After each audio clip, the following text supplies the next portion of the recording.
Morning, everybody. Yeah, good morning. Morning, Doc. Morning, everybody. Good morning, Madam. Good morning. Good morning. Morning. Oh, hari ni mau belajar cakap Yeah. nama berita, betul ke, Prof? Ya, betul. Nama berita kita? Sekejap, kita tunggu Profesor Madeline. Okay, no problem. Sure, Madam. Thank you. Thank you all. Thank you for Okay, coming. thank you. Thank you.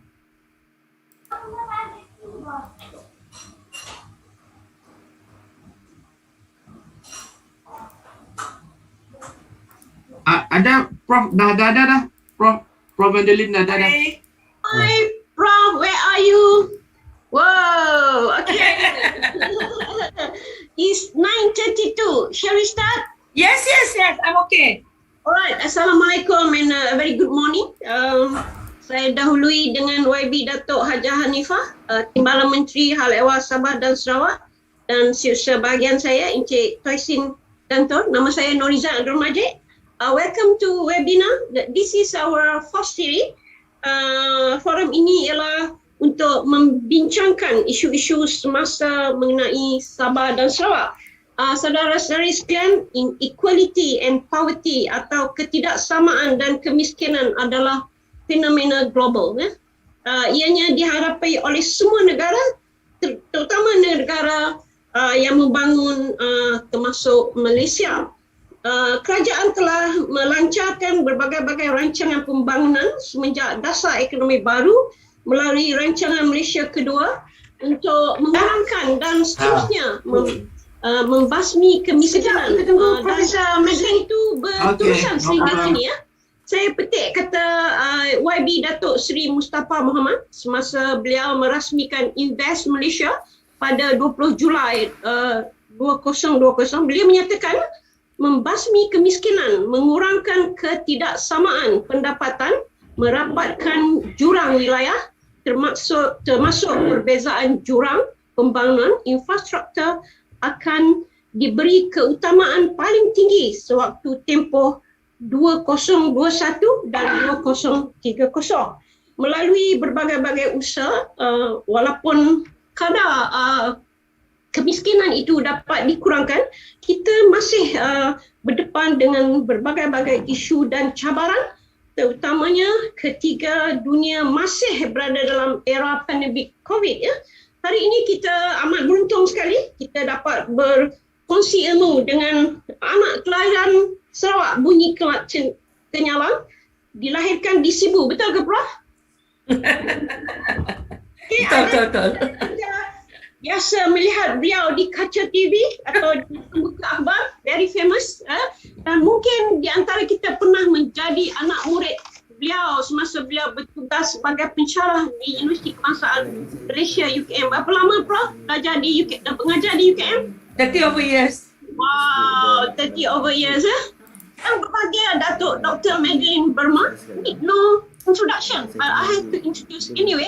Yang mendidik anak bangsa lebih daripada 32 tahun dan merupakan pakar dalam bidang sains pembangunan. Dia menghasilkan banyak kajian mengenai ekonomi, kemiskinan, pembangunan luar bandar, orang asal dan wanita. Beliau juga, I'm very proud of you, Prof, merupakan penerima anugerah kebesaran wanita dalam pendidikan di negeri Sarawak dan tokoh wanita sempena Hari Pekerja QPEC 2018. Anak Iban Kebanggaan Banting Liga. Ini apa, Prof? Saya baca dalam internet. Banting Liga itu apa? Tempat. Apa dia? Banting Liga. Oh, that's my father's hometown. kampung. Okey, ini berkelulusan sarjana muda ekonomi dari UKM, Master of Art from University of Wisconsin, Madison, dan Doctor of Philosophy dari University of Hull. Walaupun telah bersara, Prof. Madeline terus berbakti pada negara, antara lain menjadi Profesor Kehormat Universiti Malaysia Sarawak, Pesuruhjaya Suhakam, Majlis Tindakan Ekonomi Sarawak, Senior Fellow Institut Masa Jabatan Malaysia. Profesor Madeline juga turut dilantik oleh kerajaan sebagai perunding dalam berbagai-bagai inisiatif pembangunan negara. Dengan segala hormatnya, saya mempersilakan Profesor Madeline Berma. Silakan Prof. Terima kasih Norizan, Dr. Norizan. Mohon maaf. I pay respect to my YB. Dato Sri Dato Hanifah. Thank you so much. Lama sih jumpa teh. Lama sih, rindu ya. Kelak kita jumpa lagi makan mi kolok lah. Okay. Terima kasih YB. Thank you so much for the honor. I'm so honored to be invited to share my views, my thoughts, and how we can move forward. I use the word we here. It is not only the government, it's not only the private sector, not just the politicians. Everyone needs to be part of this whole process. So thank you Norizan for the kind introduction. Panjang sangat tu. Bila you minta CV tu saya kata ya ampun apalah benda ni. I mean whatever it is. Okay, so I would like to thank ramai juga saya tengok peserta yang hadir pada hari ini. Thank you very much. So what I plan to do now is to share some of the information, data yang mungkin YB boleh guna. I'm sure YB dah tahu mungkin because you have better access to information compared to us. But ini juga saya ingin kongsikan juga dengan rakan-rakan yang lain supaya untuk mereka memahami, supaya tidak mudah menuding jari, supaya kita tahu di mana peranan kita. Sebab nak mencari kelemahan very easy. I always tell my student, in order for you to find weaknesses, ini sangat mudah. You tuding jari sangat mudah. But how do we go about helping out? So the new pandemic, pandemic is not new. Okay, the pandemic, the COVID-19 pandemic has opened up both challenges and opportunities. However, as Dr. Norizan has rightly mentioned just now, the world has changed because of what has been happening. Okay, so saya ni, sorry you have to bear with me, kena tengok slide macam-macam. Ya ampun, Iban tu macam ceritanya. Okay, can you all see? Norizan? Okay, all right. So the title of my presentation that was given to me, ni Dr. Norizan, when she was contacting me, she said, "Can you do something for that we can focus on?" I said, my bidang, the years of my life dalam bidang akademik, I've been doing poverty, inequality. Si banyak gila lah, tak banyak sangat, because it's a bit difficult to do inequality because there are data that we do not have access to. So poverty and inequality, the way forward. So my focus today is, these are the three things that I will look into. One, poverty. The other one, inequality. And then the third factor, which is most important, is the way forward. So I purposely choose these photos, beautiful photos of Malaysia dengan bangunannya terseragam indah. Tetapi ada word tetapi lah, if you look at it. Okay, we cannot deny the fact that Malaysia had succeeded. If you look at all the countries, developing countries, yang saya campur-campur kalau ada keluar bahasa Iban pun jangan minta maaf Norizan, is okay Norizan, sebab some of this I use English, some bahasa Malaysia Kalau kita lihat kajian yang terbaru yang dikeluarkan oleh World Bank, World Bank ini dianggap sebagai badan antarabangsa yang kita bayangkan adalah agak apa kata orang non-bias lah, dia tidak bias Dia kata ada 3 perkara penting yang menjadi dasar or the reason or the 3 factors that drives Malaysia's success in the past, especially after we gain our independence. So number 1 is that it's because our outward oriented and labor intensive growth. So Malaysia succeeded in terms of our economic growth because we focus on outward oriented, maknanya kita ekspor, kita buka kilang dan sebagainya. but it was very labor intensive at that time. Number two is that Malaysia is one of those countries that invest a lot in human capital and to raise labor productivity. So we succeeded. Kita berjaya sebagai sebuah negara, berjaya untuk melakukan pembangunan pertumbuhan ekonomi kita sebab Malaysia melaburkan peruntukan yang begitu banyak sekali dalam pembangunan sumber manusia. Saya ingat lagi masa saya pergi ke study di luar negara, dalam kelas kami membuat pembentangan rakan-rakan saya dari negara lain, dari negara membangun yang lain, especially my African friends, they were telling how much they spend on buying tanks and aeroplanes and and then money spent on the military. And here we are, Malaysia, we focus a lot on human capital. Nombor tiga, ini sangat penting ni.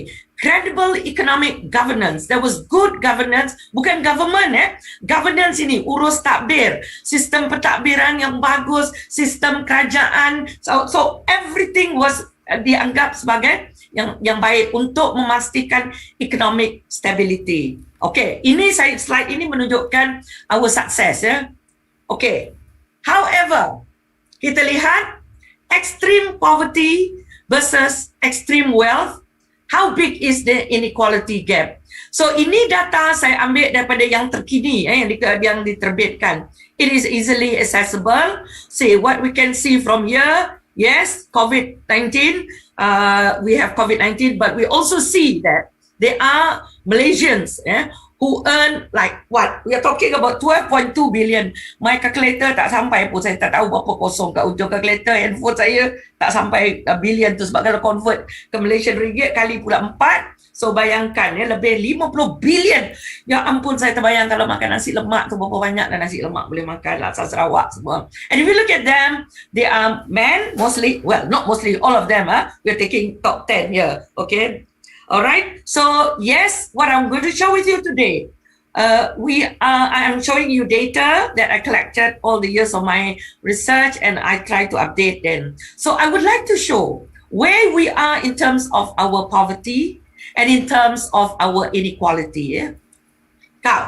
So what worked in the past will not work in the future. So saya menghargai usaha yang dilakukan oleh pejabat Dato Narizan YB kerana berusaha untuk melihat apakah kedudukan kita sekarang, apa yang boleh kita buat, apa yang boleh kita kekal dan apa yang boleh kita lakukan baru. Pertama, growth is slower now. Okay, our neighbours are growing much faster than us. Kedua, COVID hits Malaysia. That is, dan ini makin menyebabkan Malaysia yang dahlah memang yang wujudnya kesenjangan. We find that COVID memperluaskan lagi kesenjangan ini, ketaksetaraan ini. Ketiga, these are the groups that they are very very much affected. This is what we call the vulnerable groups, ataupun dalam bahasa Melayu dia kumpulan mudah terancam atau kumpulan golongan rentan. Nombor 1, women. Kedua, youth. Ketiga, persons with disabilities. And number 4, indigenous communities. So I think this is where many of us yang terpaksa, kalau kita lihat kajian-kajian kami akibat dari COVID ini, especially during COVID, these groups are paying the greatest economic price. Kalau kita lihat kesan COVID ini, 4 kumpulan ini sangat-sangat terkesan. Nanti ada yang tanya bagaimana M40. Memang mereka ada. So M40 pula are slipping through the cracks. Kita mendengar bagaimana dulu kita sibuk memfokus kepada golongan termiskin, lepas tu golongan miskin, and then B40. And suddenly during COVID, we hear or we see and we read in the papers about how M40, golongan pertengahan 40% di Malaysia sudah mula jatuh, dan ada yang jatuh ke B40. Dan ada juga kita membaca 1-2 berita mengatakan even T20 hilang business, and they also fall into the through the cracks. Seterusnya yang saya juga ingin jelaskan ialah isu pengangguran dan guna tenaga tidak penuh. They are two totally different things.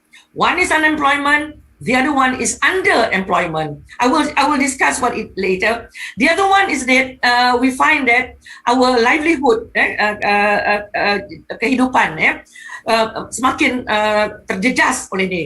And then lepas tu kita dapati usaha kerajaan untuk memenuhkan poket dia, tax collection agak tercabar juga selepas GST sebab kita sangat boring sangat dengan GST, kita tolak GST dan sekarang pening kepala mana pula lagi nak dapat duit ni. Lepas tu ialah kita lihat bagaimana social protection selalunya akan terjejas apabila bajet kerajaan terancam. Seterusnya ialah environmental management, and the final one, we need to manage our management of our resources, control of corruption. Okay. So now you all be prepared with the data that I have updated. I made an effort to update just to show to you where we are at the moment. So ini saya ambil ialah daripada segi negeri. Saya tak naklah nanti kalau saya tunjuk Sabah Sarawak aja nampak sangat orang kata ini Sabah Sarawak aja macam seminar ini. Saya nak meletakkan dia dalam konteks negara. Now saya cuma dapat yang tahun 2016 sehingga 2018 yang saya cuma ada data buat terkini. But the trend is still the same. Kalau kita lihat trendnya tetap sama. Negeri yang terkaya sekali ialah Selangor, diikuti dengan wilayah Persekutuan, kemudian Johor dan mana Sabah Sarawak. Well, we are not that far behind. Sarawak not too bad. Sabah agak terbelakang sedikit. Jadi boleh saya katakan di negara kita di negara kita di Malaysia ini sumbangan Sarawak dan Sabah tinggi. Kalau nak dibandingkan negeri-negeri seperti negeri rakan-rakan kita di Kedah, di Kelantan dan negeri Melaka. Mereka ni negeri kecil And Sarawak, as you are all aware, is the largest state in Malaysia So kalau kita lihat di sini Selangor, tapi kalau kita tengok COVID sekarang, inilah dia Selangor, Kuala Lumpur, and then kita lihat Sarawak juga. Cuma Sarawak bagusnya dia dah berhijrah ke fasa yang baru maka mereka dah. Okay, I want this to be in the context of our discussion here. Sarawak, Sabah, we are menyumbang KDNK yang agak tinggi bukan agak tinggi. Kalau kita lihat Sarawak nombor 5 kalau nombor 4, nombor 5 macam tu Now, kalau kita lihat dah tak boleh bergerak pula. Okay, ini ialah pendapatan mengikut negeri. Ini adalah data yang diberikan ataupun ini adalah data rasmi. So untuk memudahkan perbincangan kita, cuba tengok yang oranye aja. This is you all can see my cursor. Siapa ni? Norizan. Because I cannot see you all. Can you just let me know if you can see my cursor? Can you see my cursor? Yes, Pak. Boleh nampak. Okay. So kita fokus yang warna oranye aja. Okay. Warna oranye menunjukkan kepada pendapatan menengah. Penengah. It is in English is called median. Cuba elakkan menengok purata sebab purata ini dia kadang-kadang skewed So kita ambil yang tengah-tengah tu. Maksudnya pendapatan yang tengah-tengah. So kita lihat di sini Sarawak. Sarawak pendapatan penengah dia ialah 4544. Secara pendengar kebanyakan rakyat di Sarawak itu berpendapatan 4544. So kalau kita ambil purata dia lebih tinggi sikit. Jadi ini kadang-kadang dia diganggu oleh angka pendapatan mereka yang berpendapatan tinggi. Jadi dia menyebabkan dia mengganggu So lebih baik kita tengok pendengar tu maksudnya di mana konsentrasi yang paling banyak. Okay. Kita tengok di sini. Sarawak 4544, kita tengok Sabah 4235. Tengok kita dengan Perlis 4594, tak jauh daripada Perlis, tak jauh daripada Perak, tak jauh daripada negeri mana lagi, Pahang dan sebagainya. Bandingkan kita dengan wilayah Persekutuan, the richest state right now kalau kita tengok kawasan, iaitu 10,000 lebih. So lebih daripada separuh sikit Maka you bayangkan negeri Sarawak sebesar-besarnya. Kalau kita tengok dari segi tadi, kita lihat pendapatan negeri Sarawak masih lagi berada di peringkat yang paling bawah. Sama dengan negeri dengan negeri Perlis. And you look, Perlis is the smallest state in the country, and Sarawak is in terms of negeri, tak payah ambil Labuan ke wilayah Persekutuan tu sebab mereka ini wilayah tapi saya nak sebut negeri So bandingkan negeri Sarawak, tetapi kita perlu menerima hakikat Sarawak adalah antara negeri yang sangat kaya. Bila saya sebut kaya, saya bukan saja merujuk kepada pendapatan, tetapi saya menyebut dari segi sumber kita, dari segi seni, dari segi dan kepelbagaiannya. Okey, so ini saya nak tunjuk negeri Sarawak menyumbang memberi sumbangan yang besar kepada KDNK negara, tetapi dari segi pendapatan kita dapati masih lagi rendah ya. Okey, ini just untuk menunjukkan dari segi B40, M40, T20. So B40 Sarawak tengok tu banding dengan B40 di Kuala Lumpur. And then kalau kita lihat M40 Sarawak, M40 Kuala Lumpur. Kalau kita nak bandingkan lah ya. Sabah pun sama T20. So kita tengok T20 Sarawak. Alamak, saya bayangkan T20 kat Sarawak boleh lebih tinggi tapi masih jauh lebih rendah. So ternyata that you find dari segi pendapatan memang kita lihat wujudnya keadaan yang jauh berbeza antara negeri Sabah Sarawak dan negeri-negeri lain ya. Alamak. Okey. Ini adalah saya juga ingin melihat dari segi kesenjangan dari segi luar bandar dan bandar inequality. Kita tengok median income. Ini bukan Sabah dan Sarawak. So kalau kita lihat apa yang berlaku sejak 1995 sebab ini data yang saya boleh plot. Saya plot lah semalam malam tadi. So yang warna putih ialah yang di luar bandar, yang warna merah adalah bandar. So you notice that the gap is getting wider and wider as the year you notice here before this 1995 kesenjangan antara bandar luar bandar agak tak berapa jauh. Tetapi kalau kita tengok maka dengan kemajuan ekonomi dan semakin kita mencapai pertumbuhan ekonomi yang makin pesat, maka kesenjangan ini akan semakin meningkat Okey, ini ialah yang saya tunjuk tadi, yang saya dah tunjuk lebih awal, tapi ini hanya untuk menunjukkan dengan carta yang lebih mudah Jadi kita lihat di sini golongan yang berpendapatan T20 ini semakin meluas, semakin tinggi. Dan kalau kita lihat mana Sarawak, saya nak kena cari Sarawak. Ini Sarawak, nasib baik tak berapa jauh sangat kesenjangan Yang terendah T20, yang warna biru T20, yang warna oranye is pertengahan M40 and the T20. So kita lihat Selangor sangat luas jurang dia. Kita lihat Malaysia sangat luas jurang dia So hari ini kita bukan hanya membincangkan tentang Sabah dan Sarawak YB, ada juga rakan-rakan. Kita juga ingin melihat kedudukan di negara kita secara amnya dan juga di Sabah Sarawak khasnya. And if you look at Putrajaya, you look at wilayah persekutuan. So that's why if you look at urban poverty, these are the areas yang banyak menerima apa yang kita kata kesan daripada COVID ini. Sebab ini yang kita kata yang kaya menjadi semakin kaya, yang miskin kekal miskin, atau ada yang menjadi lebih miskin.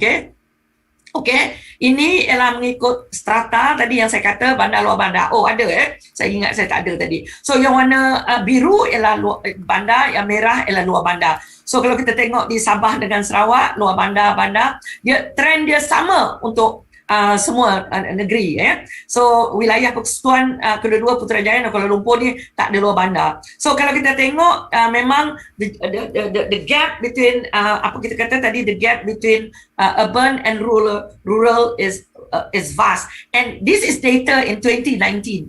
So when the data comes out in 2020, this will be interesting to see what is going to happen in terms of the data. Okay, inequality and poverty. So yang ini kabur sikit, tapi tak apa, saya akan tunjuk data ini sebab data ini sangat umum So kita lihat dulu ini saya nak tunjuk ketidakseimbangan dilihat dari segi tiga perkara yang saya nak tunjuk: absolute poverty, relative poverty dan Gini coefficient.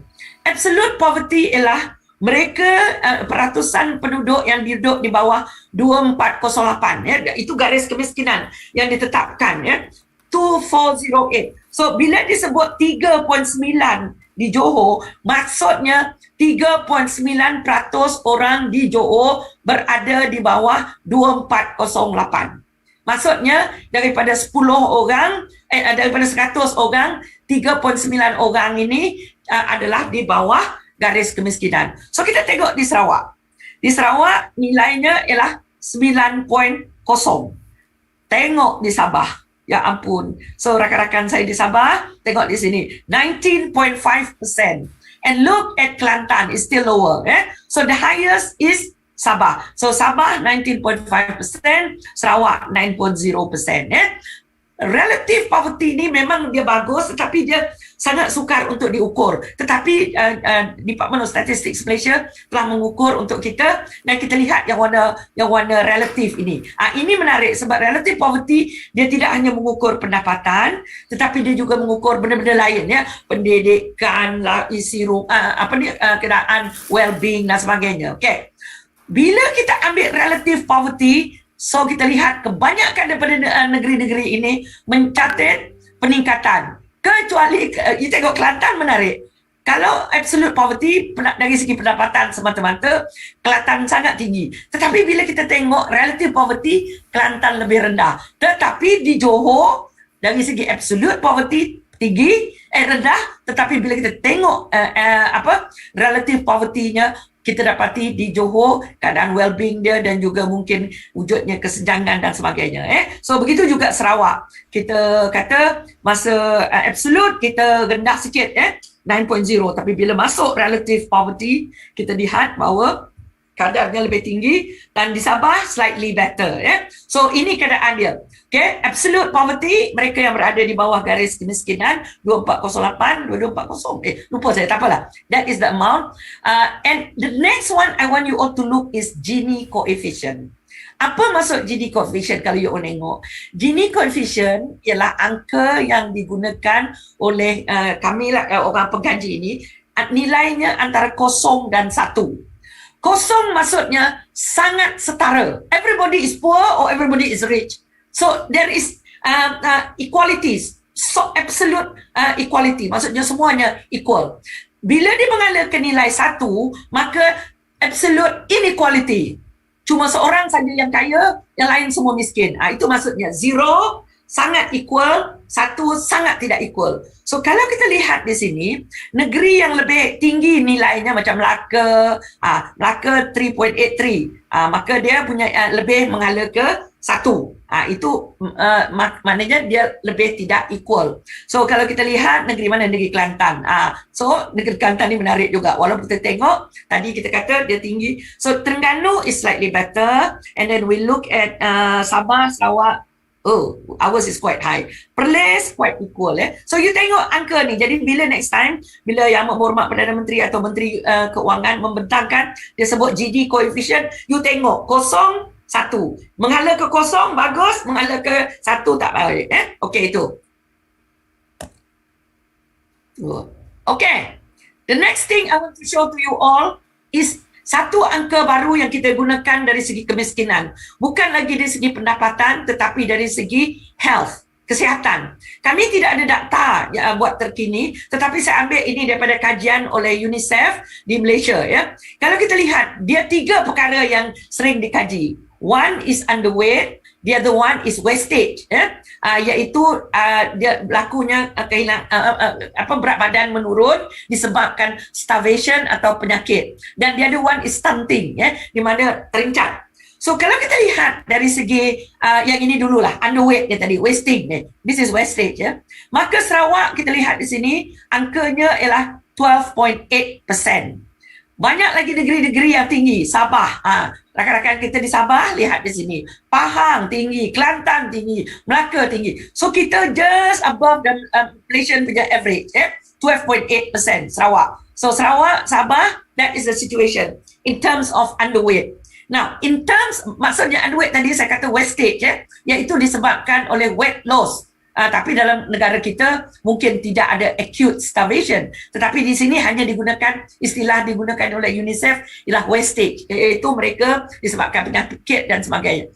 Then another thing that I would like to show is stunting, iaitu kerencatan. Dia bantut terencat pula. Bantut. So ini angka untuk negeri Sarawak 23.1%, Sabah a bit higher 23.5%, tapi ada lagi negeri-negeri yang lain macam Kelantan, Terengganu dan sebagainya.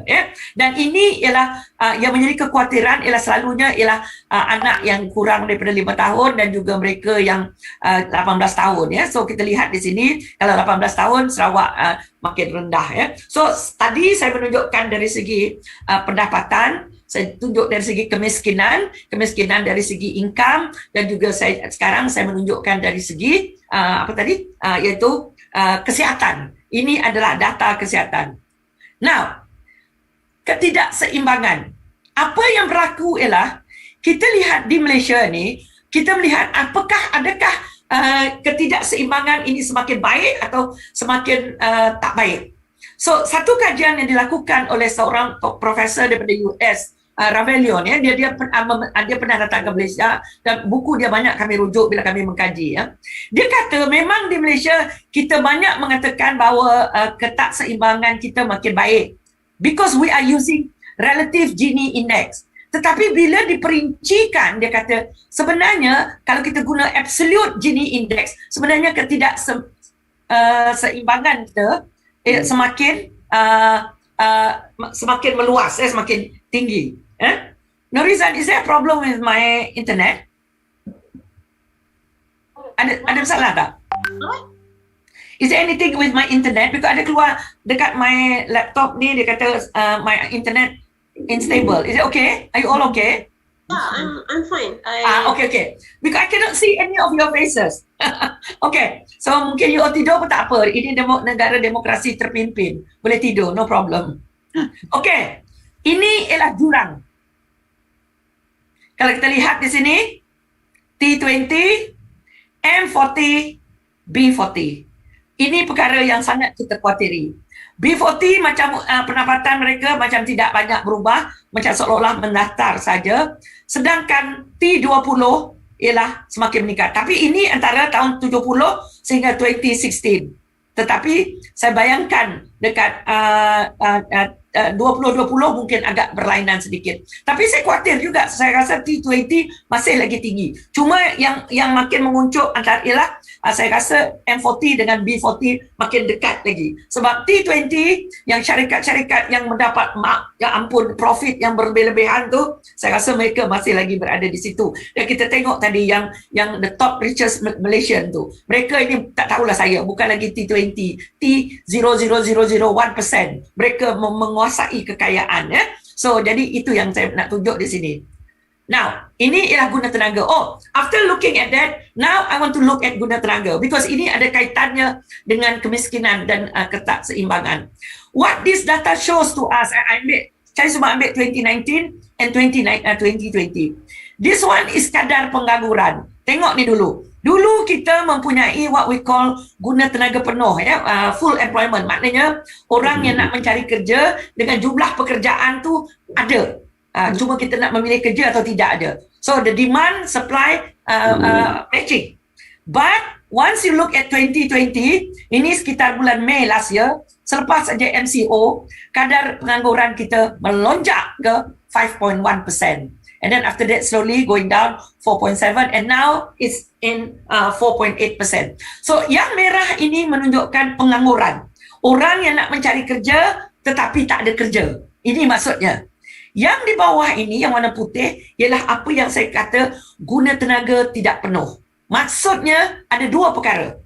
Satu, mereka bekerja di bawah kelayakan. So kita dapati ramai semasa COVID dan sebagainya, ramai anak-anak kita, graduan kita yang bekerja dalam pekerjaan yang di bawah keupayaan mereka, di bawah dia punya qualification dia. Yang ada graduates, yang ada graduate, yang ada masters, yang ada PhD, tak ada kerja. Ada yang sekadar mengambil kerja. Kita bukan merendahkan mereka, ya. Data ini hanya menunjukkan bahawa disebabkan oleh tidak ada pekerjaan yang setimpal dengan kelayakan mereka. Itu nombor satu. This is what we call skills under unemployment. The other one, nombor dua ialah yang kita kata time related, iaitu mereka bekerja di bawah waktu 30 jam seminggu. Maknanya disebabkan oleh COVID, mereka dulu bekerja daripada pukul 9 sampai pukul 5 ke 6 petang, sekarang mereka cuma bekerja 3 jam. Jadi ini menyumbang kepada pendapatan mereka yang sangat rendah. So you tengok di sini, kadar pengangguran meningkat, kadar guna tenaga penuh pun meningkat. Ini perkara yang perlu diberi perhatian pihak pemerintah dan sebagainya. Okey, yang ini saya nak tunjuk dari segi guna tenaga. Apa yang nak saya tunjukkan di sini ialah guna tenaga dari segi gender. Saya tahu YB, kami berdua sama-sama dalam jatuh kuasa dulu. Kami sangat prihatin tentang this concept of equality dari segi lelaki dan wanita, ya.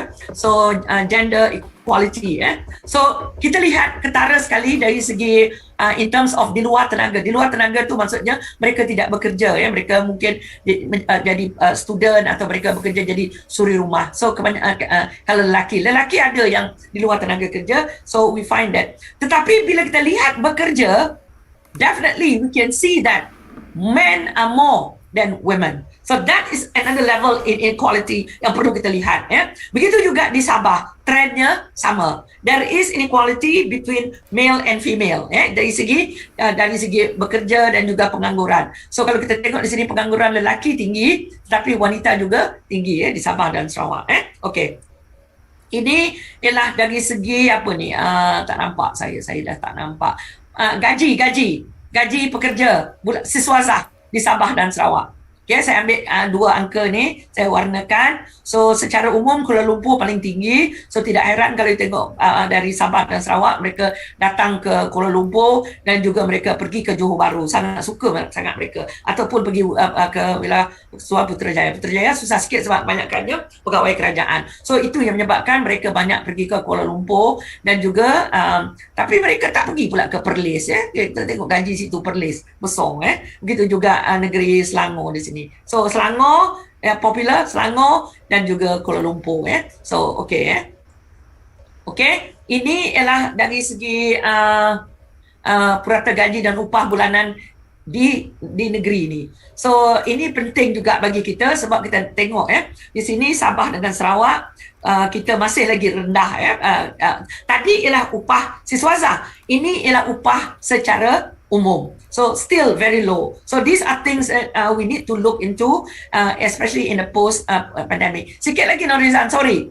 Ini tadi saya nak tunjuk kadar pengangguran, Ini ialah kadar pengangguran. Ini ialah apa yang kata tadi, ialah kadar penyertaan. Ini pengangguran, sorry, Dan ini kadar penyertaan guna tenaga, So kita tengok yang merah ini Sarawak. So we see that the trend is going down. In Sabah, the trend is going up, tenaga buruh. Tapi dari segi unemployment ni, kadar pengangguran sama, seperti yang ditunjukkan tadi. Banyak sangat nak cerita. Now, I want us to look at this very, very important data. Bila kita sebut tentang kemiskinan, kita sering berkata bahawa jalan keluar kepada kemiskinan, kitaran ganas kemiskinan, ialah melalui pendidikan. Tetapi apa yang kami dapati, dan data ini adalah data daripada Jabatan Perangkaan, yang saya dapat ini adalah 2017. I do not have the latest one, but I would just like to show that this trend is quite worrying in us. Kita lihat ini adalah angka untuk pengangguran, unemployment. Bumi Putra, China, India, biasalah tu. Kami Sabah Sarawak akan masuk lain-lain lah, saya bayangkan. Now, bila kita tengok di kalangan Bumi Putra, kadar pengangguran yang paling tinggi ialah di kalangan mereka yang mempunyai pendidikan tertiary. Saya repeat, data ini menunjukkan kadar pengangguran, unemployment, antara Bumi Putra, China, India dan lain-lain. Okey, masuklah sini, lain-lain Sabah, Sarawak. Yang menariknya data ini bukan menarik dari segi apa. It gives a lot of policy, mencetus kita untuk berfikir. Bila kita lihat di kalangan Bumi Putra, sepatutnya kita lihat yang menganggurnya bukan yang golongan ini. Kalau dia tengah-tengah, saya tak khawatir. Tetapi apa yang berlaku, yang paling tinggi di kalangan Bumi Putra menganggur ialah mereka yang berpendidikan tertiary. Berbeza dengan masyarakat Cina, di mana kalau kita lihat, ejaan dia CHINE. Bila di kalangan masyarakat Cina, yang paling tinggi menganggur ialah golongan yang tiada pendidikan. Betul, sepatutnya. Begitu juga di kalangan kaum India. Yang paling tinggi ialah mereka yang tiada pendidikan. Okey? So, kalau yang lain-lain tu, yang lain ni bukan saja Sabah Sarawak, banyak lagi yang lain-lain, Orang asli, orang yang lain-lain. Sebab dia lain-lain ni saya tak tahu siapa dia. Saya nak tunjuk kat sini bahawa di kalangan Bumi Putra, perkara ini agak merisaukan.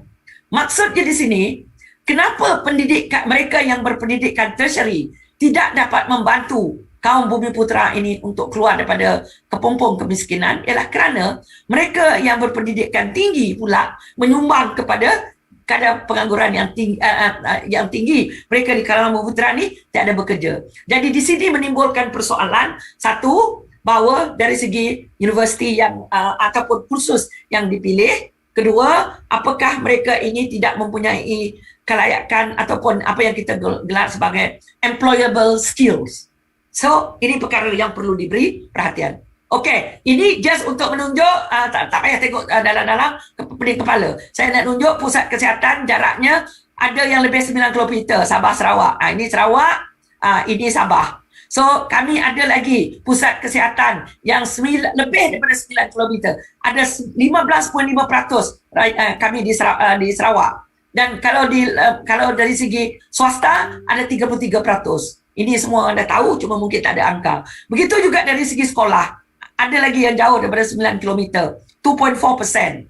Kalau kita lihat, secondary school 18.1%. Yang tidak ada kemudahan air, still not bad lah, 99. So begitu juga Sabah.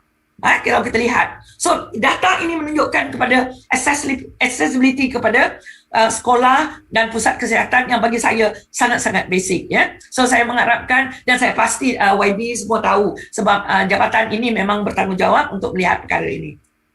Okey, dan ini ialah capaian kepada internet dan juga ini internet di isi rumah, ini ialah jalur lebar dan ini ialah capaian komputer. So kalau kita tengok capaian komputer, memang Sabah dengan Sarawak sangat rendah. I think selain daripada Kelantan, kita slightly better than Kelantan. Kelantan is the lowest dari segi capaian komputer. So kalau dari segi internet, kita juga masih lagi Sabah Sarawak. Sabah not too bad, bagus juga. And then begitu juga dari segi jalur lebar. So ya ampun, ini lagi sedih. Bandar luar bandar, kalau kita tengok Sabah Sarawak. So still very far. Okay? Ini saya nak tunjuk. So jangan adalah yang melenting dekat sini. Sebab saya pernah kena hentam di Sarawak disebabkan oleh data ini. Okay. Daerah yang terendah di Malaysia, 7 daripada 10 adalah, kita ambil penengah 7 daripada 10 berpendapatan yang paling rendah penengah ialah di negeri Sarawak. So kalau kita lihat Sabah, the lowest in the state in Malaysia is PITAS. Dulu kita lihat, kalau kita lihat pendapatan purata, dulu yang terkena ialah pakan. So masa saya membentangkan tu, saya teruk kena disebabkan dia kata data ni semuanya tak betul. Tapi itu kita perlu bawa ke peringkat dosem. Tapi yang saya nak tunjuk di sini, saya mengharapkan para YB ataupun mereka yang ada YB, jangan gunakan data ini dengan melihatnya secara negatif. Gunakan dia lebih untuk tujuan positif. Kata, tengok ni, saya datang daripada PITAS. Kami adalah daerah yang paling rendah, paling miskin. Boleh tak lebihkan lagi peruntukan diberikan? Bukannya mengutuk kerajaan, tengok ni Madeline, salah data, dia salah kira. Ataupun kata, Madeline mana dia pernah pergi ke PITAS? Apa yang dia tahu tentang PITAS? So, kita gunakan pendekatan yang lebih positif. Kita kata, PITAS di Sabah ni pendapatan pendengahnya sangat rendah. Inilah waktu yang terbaik untuk memberi tumpuan kepada PITAS, kepada Tongot, kepada Kota Merudu, kepada Pusak, kepada Julau, Kudat, Sabah, Tebeduk dan sebagainya. Sebenarnya data ini sangat mudah diperolehi. Okey. Panjang pula cerita Iban ni, aduh. Okey. So, apa yang berlaku sekarang, apa yang terlihat sekarang ialah there is a growing sense that the aspirations of the country's middle class are not being met. So ini yang menjadi soalan isu yang besar sekarang ialah we are not masalah menghasilkan pekerjaan what we call decent work and decent pay. Pekerjaan yang kata orang yang decent, saya tak ingat, tak apalah. You carilah apa maksud decent dalam bahasa Melayu, dah terlepas lepas otak saya. Another thing is that this is my last few slides, Norizan. Apakah dia the way forward? This is the last part of my presentation.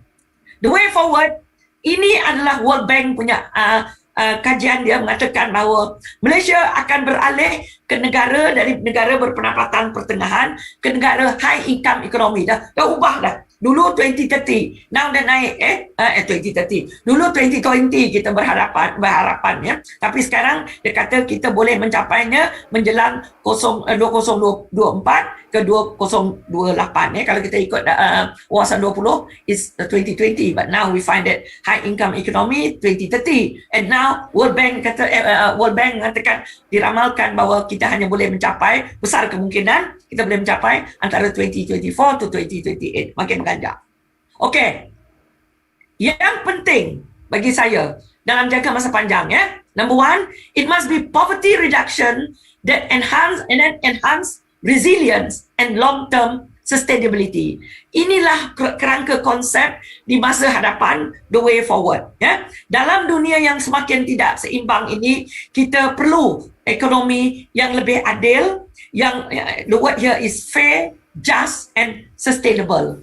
Okay? Apa dia yang perlu kita nak? Saya nak kita lihat ini please bear with me. Pertama, kita nak development projects for whom? Kita nak supaya economic growth itu apa yang kami gelar sekarang, kami sibuk mengkaji, you humanize economic growth. Supaya jangan kita mencapai, we meet the targets but we miss the people. Kita pun sibuklah dengan angka kita naik, angka kita turun, bla bla bla. Tapi sebenarnya itu hanyalah sasaran ataupun angka semata-mata. Tapi kita terlepas manusia yang ingin kita sasarkan.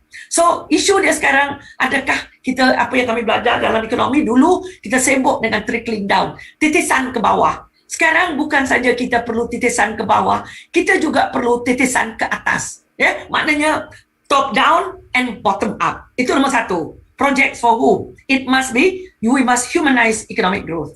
Nombor dua, development model mesti apa yang kita gelar sebagai shared prosperity. Dan untuk kita di sini, jangan ingat shared prosperity ini adalah ungkapan hanya di Malaysia.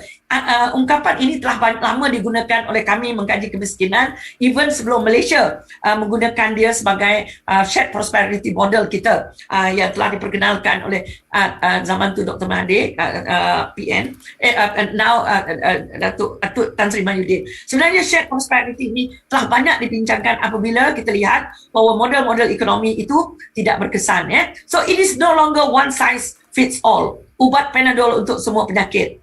It cannot be Malaya-based model. I must emphasize this, Malaya-based model, and we cannot equate Melayu adalah sama dengan Bumi Putra dan Bumi Putra itu sama dengan pribumi. Tak sama. Saya ada lagi satu istilah, bunyi putra saya kata, tapi tak payah ya. Malaysian. Siapakah yang Malaysian yang kita nak fokuskan di sini? Is it just the T20, M40 or the B40? And then the other one, is it income centric, berpusatkan pendapatan, atau human centric? Sebab COVID ini betul-betul menunjukkan kepada kita bahawa kita telah hilang kemanusiaan kita. Banyak yang meminta sedekah, yang mengangkat bendera, dan ada orang yang marah. Jangan marah. Yang apa yang kita boleh buat, kita buat. Kalau kita tak mampu membantu, tak payah. Kita senyap, kita berdoa je ya. Okey, pergi gereja. Now, there are 3 different types of approach that we can pilih. Satu, we can use charity approach. Iaitu, you give to people. Needs approach, you develop for people. Tapi yang lebih penting sebenarnya ialah what we call the rights-based approach. Dan ini orang NGO suka. Saya nampak dari kawan saya, Bill juga ada kat sini. Mesti dia senyum tengok tu. Development for the people, which is needs-based, or development by the people, which is rights-based. Saya daripada Suharkam, kami sangat menekankan kepada rights-based, berasaskan hak mereka. Dan kita cuba lari, kalau kita tengok charity approach, there's nothing wrong with it. This is what we call politics of development. The other one is that needs-based, but the other one we need to focus now is, kita tidak boleh lagi hanya menggunakan positive discrimination. DEB banyak yang membincangkan. Okay? Dan basic amenities, kita kena percepatkan Sabah Sarawak tadi. Quantity, quality, accessibility, connectivity, and then cost yang tinggi. Perlu diberi perhatian. Saya nak cepat ni, saya tahu you all dah boring dah. Okay, human capital development, kita kena ingat bahawa COVID telah menghancurkan keupayaan anak-anak sekolah, anak-anak kita untuk belajar. This is what we call the lost learning generation. Mereka tak pergi sekolah, pergi buat online dan sebagainya, PDPR, tetapi dia amat berbeza pendidikan ini. And then the quality of our education. It is also urban bias and an issue of drop out. issue of traditional knowledge. Sekarang kita perlu membangkitkan semula ilmu-ilmu lama, ilmu nenek moyang kita. Orang kata tak penting, penting bagi saya. 21st century learning, skills development. So it must be education for all. Jangan ada di kalangan anak-anak kita disebabkan mereka tidak ada IC, they are stateless. Mereka dinafikan hak untuk belajar. Okay. Seterusnya, new normal. These are the new normal. And what I want to focus here is this rising expectation, harapan yang memuncak terhadap sekarang, dan risiko-risiko baru yang perlu kita hadapi, ethnicity, religion, politics, health. Perkara-perkara ini perlu diberi perhatian oleh especially kerajaan pada ketika ini dalam menangani. So, yang saya nak juga, ini adalah model yang perlu kita fikirkan. Ini adalah model yang holistik di mana kita perlu membangunkan rakyat kita untuk keluar daripada kemiskinan, bangunkan modal human capital dia, age, natural capital iaitu alam sekitarnya, ketiga financial capital, keuangannya, keempat political capital, didik masyarakat kita untuk berpolitik, bukan hanya untuk melakukan, hanya tahu mencari kelemahan saja. Bagaimana untuk berpolitik secara sehat. Dan yang keenam, yang lima di sini ialah what we call social capital, jaringan. So model ini I will not go into it, but it is a model that many of us have been kami banyak membincangkan ni untuk membangunkan ekonomi pasca COVID. Okay? Di mana yang kita nak Malaysia where human economics care for people. Malaysia without exploitation and with income security. Malaysia where the richest people pay their fair share of tax. Malaysia yang kita prepare untuk preparedness. Kita mesti melabur untuk persediaan dan juga perlindungan. Dan akhir sekali, kita mesti reward work, not wealth. Maksudnya kita perlu memberi gaji yang setimpal, perlu memberi, kadang-kadang gaji lebih rendah daripada harga kasut. Kalau kita tengok kajian mereka yang bekerja dalam kilang kasut, dia kata harga kasut itu lebih mahal. Kalau kita tengok kasut Nike dijual di US, lebih mahal daripada gaji seorang pekerja yang membuat kasut itu. So itu yang kita tak nak. You reward work but not wealth. So yang terakhir sekali yang Malaysia perlu wujudkan ialah to create 2 million more high quality job opportunities tadi yang disebutkan oleh World Bank. Dan yang terakhir, berapa kali terakhir, what we want is it shared poverty or versus shared prosperity. Ini saya ambil masa saya buat kajian di kawasan Batu Tujuh tu. Saya melihat seorang anak kecil sedang melihat ke hadapan, memang mereka ada kereta, rumah atau atap zinc, tapi adakah ini yang kita nak? Adakah kemiskinan kita kongsi bersama? Tetapi bila melihat kemakmuran, maka itu soal persoalan itu timbul. Juga and I want to leave all of us here dengan perkara ini dari segi dasar. Apakah yang kita nak? Adakah kita nak sama rata? Equality. Ataukah kita nak equity? Kesaksamaan. Yang lebih penting ialah liberation. So, bila kita sebut sama rata, iaitu kita menuntut, contoh seorang lelaki ni dia tinggi, seorang kanak-kanak ni dia rendah, dan seorang ini kurang OKU, kurang upaya, PWD. So, bila kita kata sama rata, kita beri dia sama tinggi kotak ni. Tengok ni, kotak ni sama tinggi. Yang ini makin dapat lagi melihat main football dekat Tokyo, Olimpik Tokyo. Budak ni bolehlah dia melihat, nampak sikit. Yang ini langsung tak dapat lihat.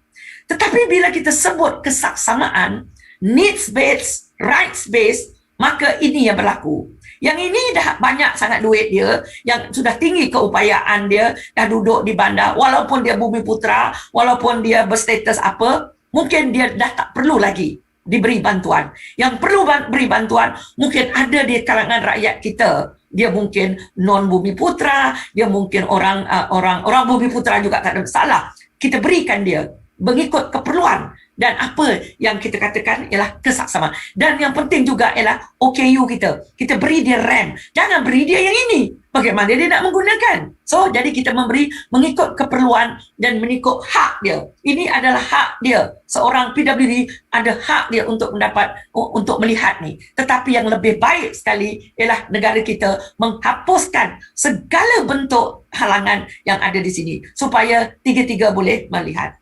So, this is my last slide. For my last slide, I want us to remember this. Ini adalah kawasan kajian saya. Bagi mereka yang duduk di Sibu, mungkin you all sangat familiar dengan tempat ini. my respondent dekat bawah ni. Rumah dia ni harganya RM150. So the cheapest in Cebu Town. Ini, you jangan kata ini bukan ada yang dah rosak. Yang sini ada lagi orang tapi saya ambil yang ini. Okay, saya pergi kajian di sini. So yang atas ni pun ada rumah. Tapi this was done about a few years, 3 years back when I did my study. But I just want to show this. So saya mengakhiri perbincangan ini dengan persoalan ini, dengan ungkapan ini.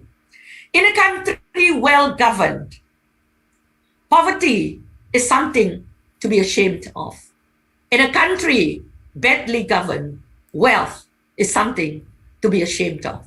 Ini adalah ungkapan daripada seorang ilmuwan, seorang cerdik pandai bernama Confucius. Saya terjemahkan. Dalam negara yang diurus tabirnya baik, yang urus tabirnya bagus, yang seorang negara yang baik diurus, dia kata kemiskinan dan ketaksimangan sebenarnya adalah sesuatu yang kita malu bercerita dengan orang. Kita malu nak tunjuk dengan orang bahawa negara kita adalah negara yang kaya atau negara kita dikononnya berparlimen dan sebagainya, tetapi kita lihat bahawa kemiskinan masih lagi berleluasa. Dan di negara yang mana urus takbirnya yang tidak baik, di mana kemiskinan masih berleluasa, kita dapati bahawa kekayaan adalah sesuatu yang kita akan merasa malu. So pilihlah yang mana negara yang kita hendak. Adalah negara kita ini well governed supaya poverty is something yang kita malu, atau negara kita badly governed, wealth is something to be ashamed of. So with that, Dr. Norizan, thank you very very much. Mohon maaf kerana mengambil masa yang begitu banyak untuk berkongsi pandangan di sini. Thank you very much, Dr. Norizan. Thank you very much, Prof. It's such an excellent presentation. I'm not an economist, but I found your lecture very stimulating. Thank you. Antara lain, Prof mengatakan Malaysia have acknowledged that Malaysia has achieved success based on 3 factors, human capital and good governance. Dan Prof juga mengatakan what work in the past will not work in the future. It's very true indeed. Jadi juga menggariskan apa-apa yang Prof dapat ilhamkan daripada kajian Prof yang lepas. I'm sure our viewers find it very interesting. I'm so touching to see the gambar tu Cebu. Saya berasal dari Negeri Sembilan. Saya jarang tengok rumah macam tu. I would like to repeat. In a country well governed, poverty is something to be ashamed of. And in a country badly governed, wealth is something to be ashamed of. This is such a lovely word from Confucius. Very nice word to leaving us to ponder. What next? What is the way forward for our nation? Prof juga ada mengatakan ada 3 perkara yang Prof nyatakan tadi, equitable, equity, and satu lagi liberation. Right. Saya melihat orang OKU itu tidak boleh tengok Olympic Games di Tokyo. Jadi itu something ponder, maybe something that our listener would like to ask you. I find this lecture very interesting indeed, dan saya jemput saudara-saudara kita untuk bertanya to our good professor based on her knowledge and experience. Saya mulakan dengan Yang Berhormat Timbalan Menteri. Dato.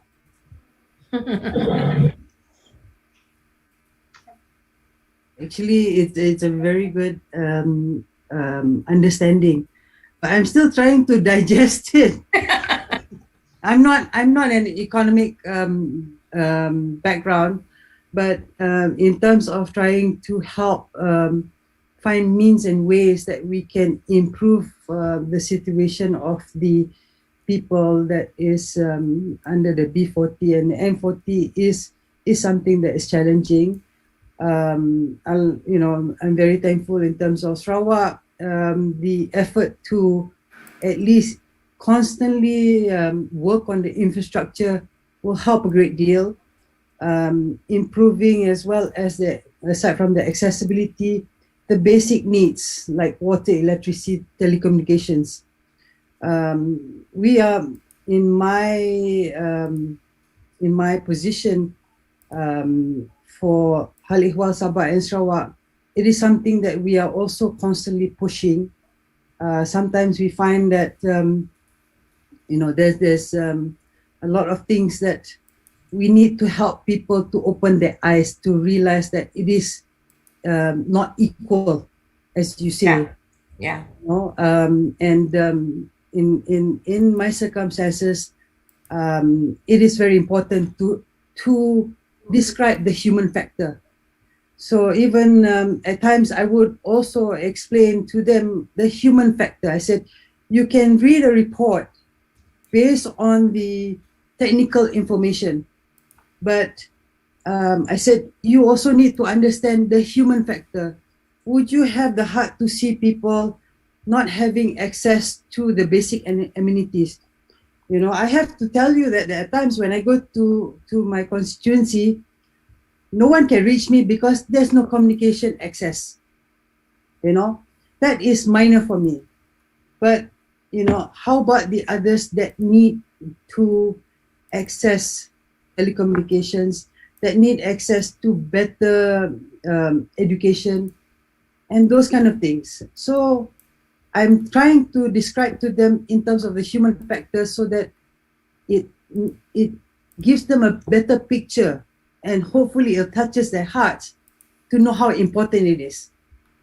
But of course, in the circumstances of this pandemic, I think everybody is having a cloud over their head because we have to deal with surprises on a day-to-day basis.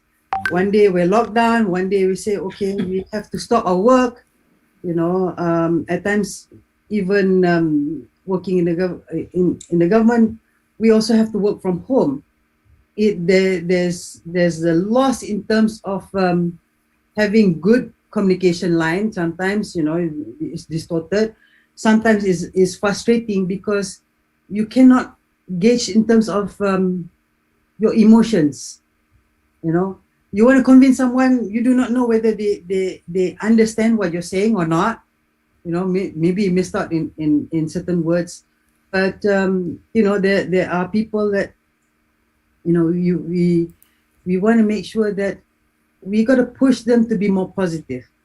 It's very hard because this pandemic is very disheartening for a lot of people. A lot of people are in very, very difficult circumstances.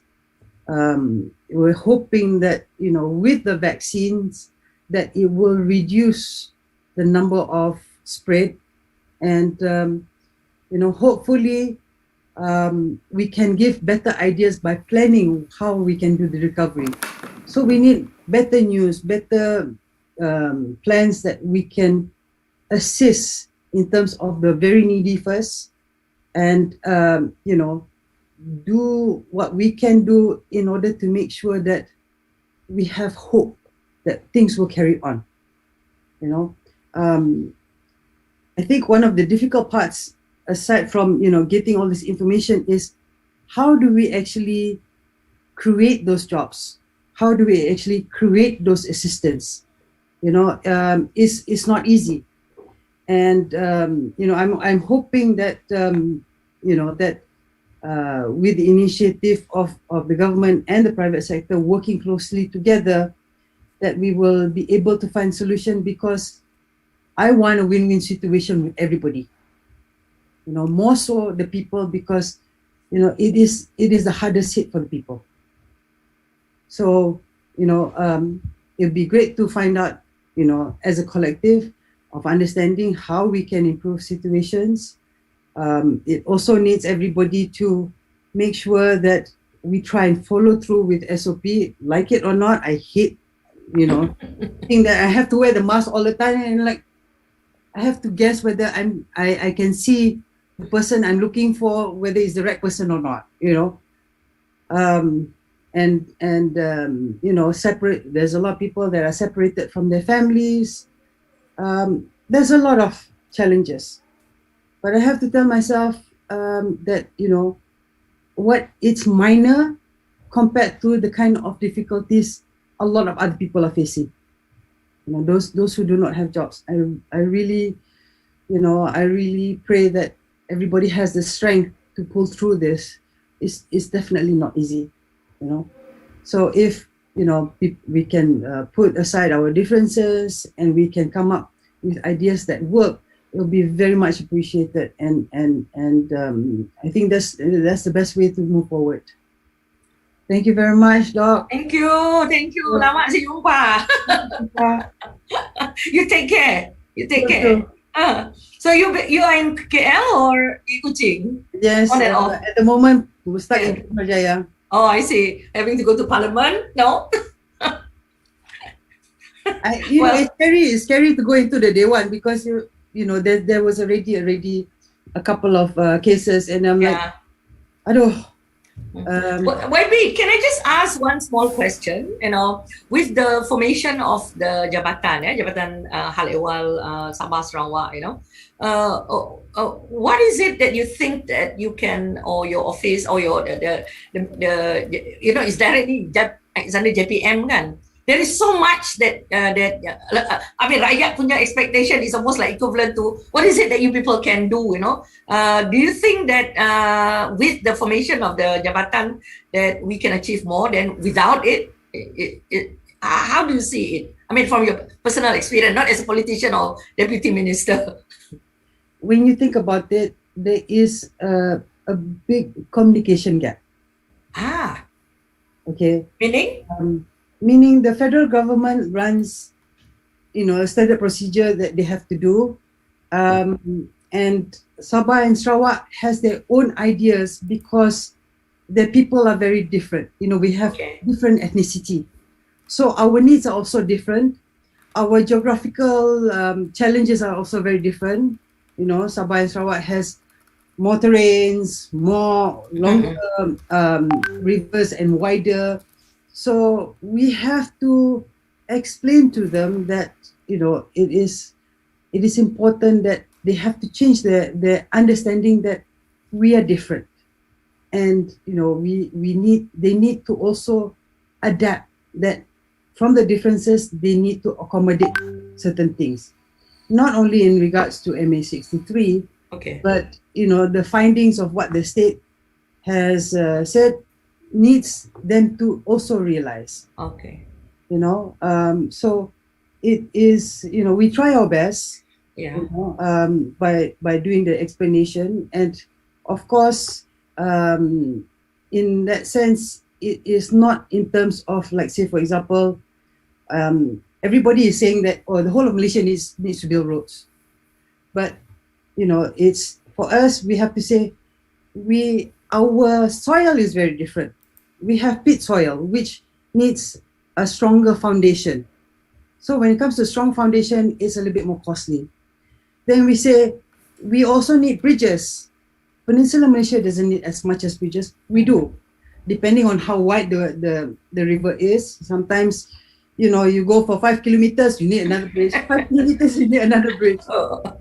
And they don't see that. So it is not, because they're not probably exposed to it, so they don't realize it. So we need to tell them how it is important. I guess people who are adapted to certain advance of technology cannot realize that it's not applicable to the whole of Malaysia. This is in terms of my personal observation. And they need a lot of more exposure. I want to try and bring them around and says, okay, you think it's easy, come. I would like you to come with me if I have to distribute the food basket, and you can see how difficult it is for us to go to the most rural area, not only using lorries through plantations or whatever road access, but having to use boats, to the most remote areas, and see how they'll change. I'm hoping that they'll change their perspective to understand that it is expensive in terms of logistic. it is challenging, and it is not like, if you need hospital access, the distance is very far and wide. So these are the reasons why I have to say, explanation, we need to upgrade this, we need better this, so it is not easy, but we have to try. And there are certain things that the state government would explain to the federal government what is a priority to them. Perhaps priorities are different in terms of the federal government's aspect. So we'll see. We can always try, but the main thing is, what is obvious. We'll do the research, and we will make sure that there's a specific agenda that we will talk between, the federal government and the state government. We'll talk about it and understand each other better. And if we can make some better conclusions, I'll be very happy, because it is important for the sake of, not, as we say, in terms of equality, for the sake of both rakyat, not only Sabah and Sarawak, but if it can help look in terms of how they can change their mindset for the sake of Malaysia overall, I will be very, very grateful. So, as I say, not easy task. Thank you. Thank you, Dato. Sorry. Yeah, I have a few questions. I will later ask Encik Bill juga nak cakap, tapi saya nak address a question by a very famous professor, Jawan. Saya banyak baca artikel dia ya. Dia bertanya, many people in Sarawak are still poor. What needs to be done to bring about development that is fair to all in Sarawak?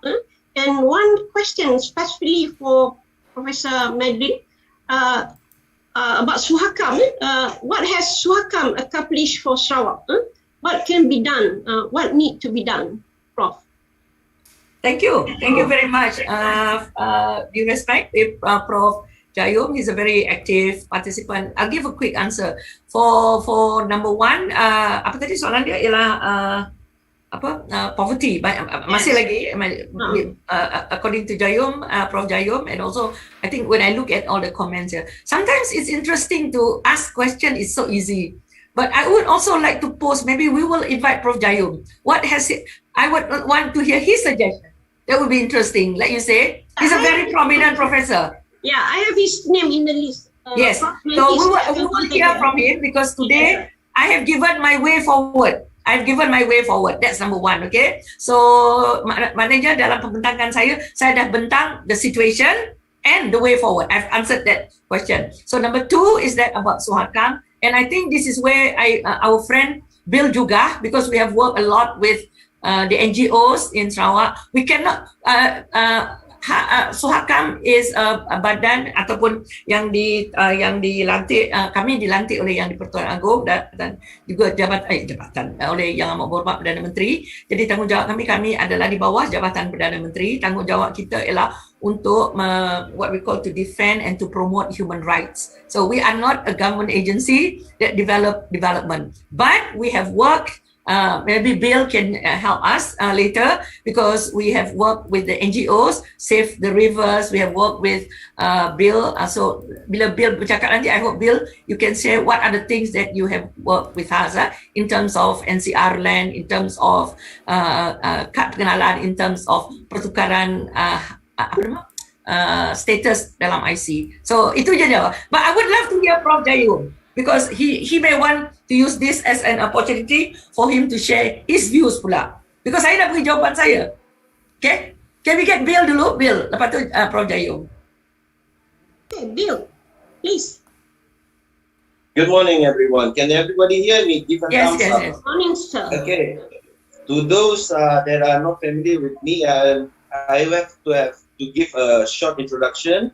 My name apparently is Bill juga. No relation to Tun juga, okay? I'm from Cebu, Sarawak, where the last picture in the slide of presented by Professor Dr. Madeline Berma showed it was in Jalan Bukit Asik area, Tunghua Road, I think. Yeah, Tunghua Road. That area, yes. Okay, I recognize it. We are registered association, Sadia Rejang, non-political, non-partisan. We base our endeavors, work, and our focus on issues of human rights, based not only on the Universal Declaration of Human Rights, but also on the United Nations Declaration of Rights of Indigenous People, UNDRIP.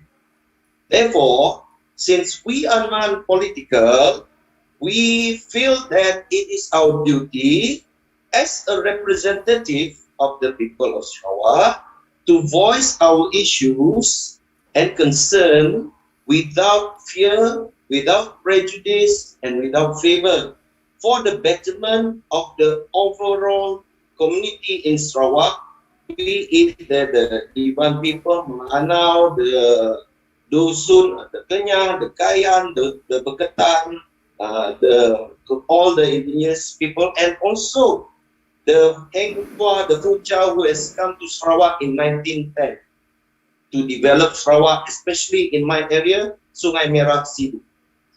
Okay, what we do at this moment, one thing at this time, is the statusless, undocumented people, irrespective of their racial mix. There are Chinese with problem with bukan warga negara who married Taiwanese, problem with education, where the Jabatan Pendidikan Malaysia has set a certain set of guidelines, thereby denying the rights of these little kids to undergo at least basic education. But if they are given the opportunity to study also, they are imposed by Immigration Malaysia on the student permit 120 ringgit per year. So these people, okay, that is the Chinese side. There are Melanau side also that married with Indonesian Muslim. They are facing difficulty to get the kids registered and to get their families to be in the government database for government aid, for proper development planning by any government, be it federal or state government.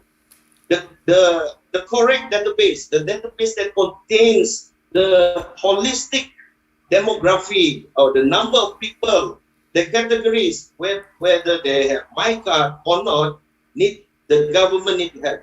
Otherwise, all the government plans will be awkward, will be skewed, because it will focus only on the people that have documentation. So most of the problem, the inequality gap, the poverty gap, is caused because this problem of statelessness, for example. When parents don't have documents, their children definitely has a problem in documentation. It is a hereditary problem, issue. Needless to say, there are so many problems that these people face. Opening up savings account, there's a problem. EPF deduction. What EPF deduction? Their salary is daily based. Definitely no deduction. What is the future for these people? Driver's license. Hati mau bawa kereta, tapi kira dapat lesen. Bawa juga kereta. Accident apa jadi? One. And then how to buy the cars? They are not entitled to loan. There's no financial records of them. So these are the people that, that we need to focus a bit. I think there's a category that we need to set up. Instead, aside from B40, M40, Tegar, Kemiskinan, Tegar, dan top 20. There's another group, the undocumented group. The Sarawak government, through a special purpose vehicle, SSG Digital Resources Berma, in collaboration with Revenue Group Berma and Kenanga Investment Bank Berma, is applying to Bank Negara for a bank in Sarawak. Let me pose this question. What are the requirements for the stateless to set up a savings account in that bank? How can the state government benefit from this group of people? they can benefit from the influx of savings account being opened, a source of investment for future development. We can assist the EPF in doing deduction from these people, undocumented people that set up a savings account in this bank. This news of the special purpose vehicle for the bank in Sarawak only came out 2 days ago in the papers, Age Malaysia. So this is a recent news. It is good news only if and only if it is a holistic approach to all the people in Sarawak, irrespective of their race, definitely lah. But we also need to cover the stateless people. Now, with all due respect to YB Dato Hanifah, okay, there are bridges to build everything and the development. We need to explain to federal government. Okay, it's a intergovernment negotiation. What if you include the voices of the grassroots from NGOs that is non-political? Because we get responses from the grassroots, we get inputs, the problems of these stateless people. One lady just approached me this morning without IC, bawa budak kecil jual sayur, kesian. So these are the issues that we need to bridge. Now, the federal government, we understand that, before any changes in the current SOP, for example, in the Jabatan Pendaftaran Negara, which is under the Jabatan Perdana Menteri. Is it true? Menteri dalam Kementerian dalam negeri, Kementerian KDN. Okay, they have certain guidelines that an applicant for citizenship originating from Sarawak and Sabah, they need to produce certain documents. But I can assure you, there are 742 cases on my table of statelessness, statusless, undocumented people, and then there are green IC, the MyCAS, the red IC, MyPR. Okay, these types of people, they come voice their problems to me. Okay, the KDN through JPN have a certain set of guidelines, but before they can effect change towards these guidelines to cater for the problematic category from Sarawak and Sabah, enough problems from Sarawak Sabah must be presented to reflect the ineffectiveness of the current guidelines. Because we cannot deny the rights of any citizens or any people in our country, cannot deny their rights on education, on citizenship, on participation in the political governance of their community. We cannot deny them. Therefore, the awareness of the people are increasing. Therefore, we need to cater them. We need to provide an avenue for them to voice their efforts. We cannot stifle their voice. I hope that our meeting here can be productive in such a way that the participants have an email address that they can send their voices. They may come from Lawas, they may come from Limbang, they come from Baklalan, Long Singot, Danau Melikin, right down to Palai Ringin, to Mongkos, the Bedu. They can have an avenue for them to voice their problems, be it economic, be it education, because right now, Sarawak and Sabah do not have autonomy, aside from immigration, do not have autonomy on matters concerning education. Even our allocation pun kita perlu minta pada federal untuk buat projek di sini. Yeah, I am also a member of Brunei, Indonesian, Malaysian, Philippines, East Asian Growth Area. We discussed a lot of business proposal. But the underlying problem that we face is what? Bureaucracy, red tape.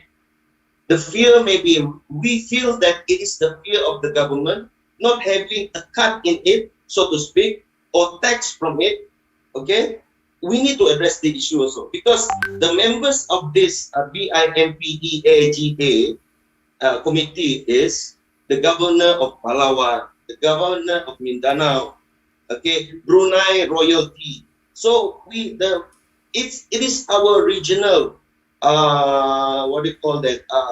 monthly meeting.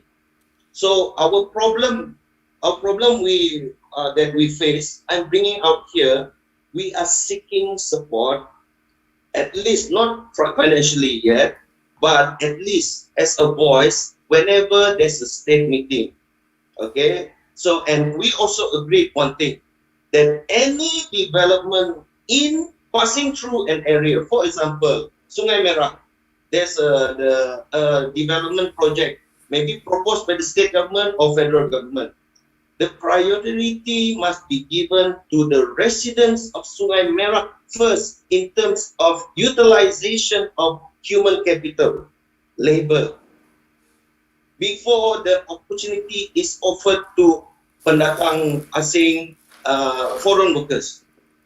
Okay, that is my proposal. For example, like Selangor area agricultural project, the priority would need to be given to the local residents in the Rumah Panjang, so that the Tuai Rumah is seen not only as a government tool. The government need to portray itself as tidak berat sebelah, munyi ko iban, nak pecipian, not selective, okay, not based on cronyism, but and also nepotism, but meritocracy. Okay, then the Tuai Rumah is able to award small project that is concerning this area with the supervision of the district officer. Aside, compared to now, it is the YB that is holding the funds. With all due respect to the politician, they have only 5 years in one term. But the Tuai Rumah, they are elected by the people, which should be the way. They know better the area of the NCR, which can be used to further develop the economic development of their people. You see, this is an idea that I hope, as a representative of Sarawak, Dato, Hanifah, that you can bring up to the federal. We can communicate later through via email on the proposal that you can collect from other participants in our forum today. Then you can compile it and present it to the federal government.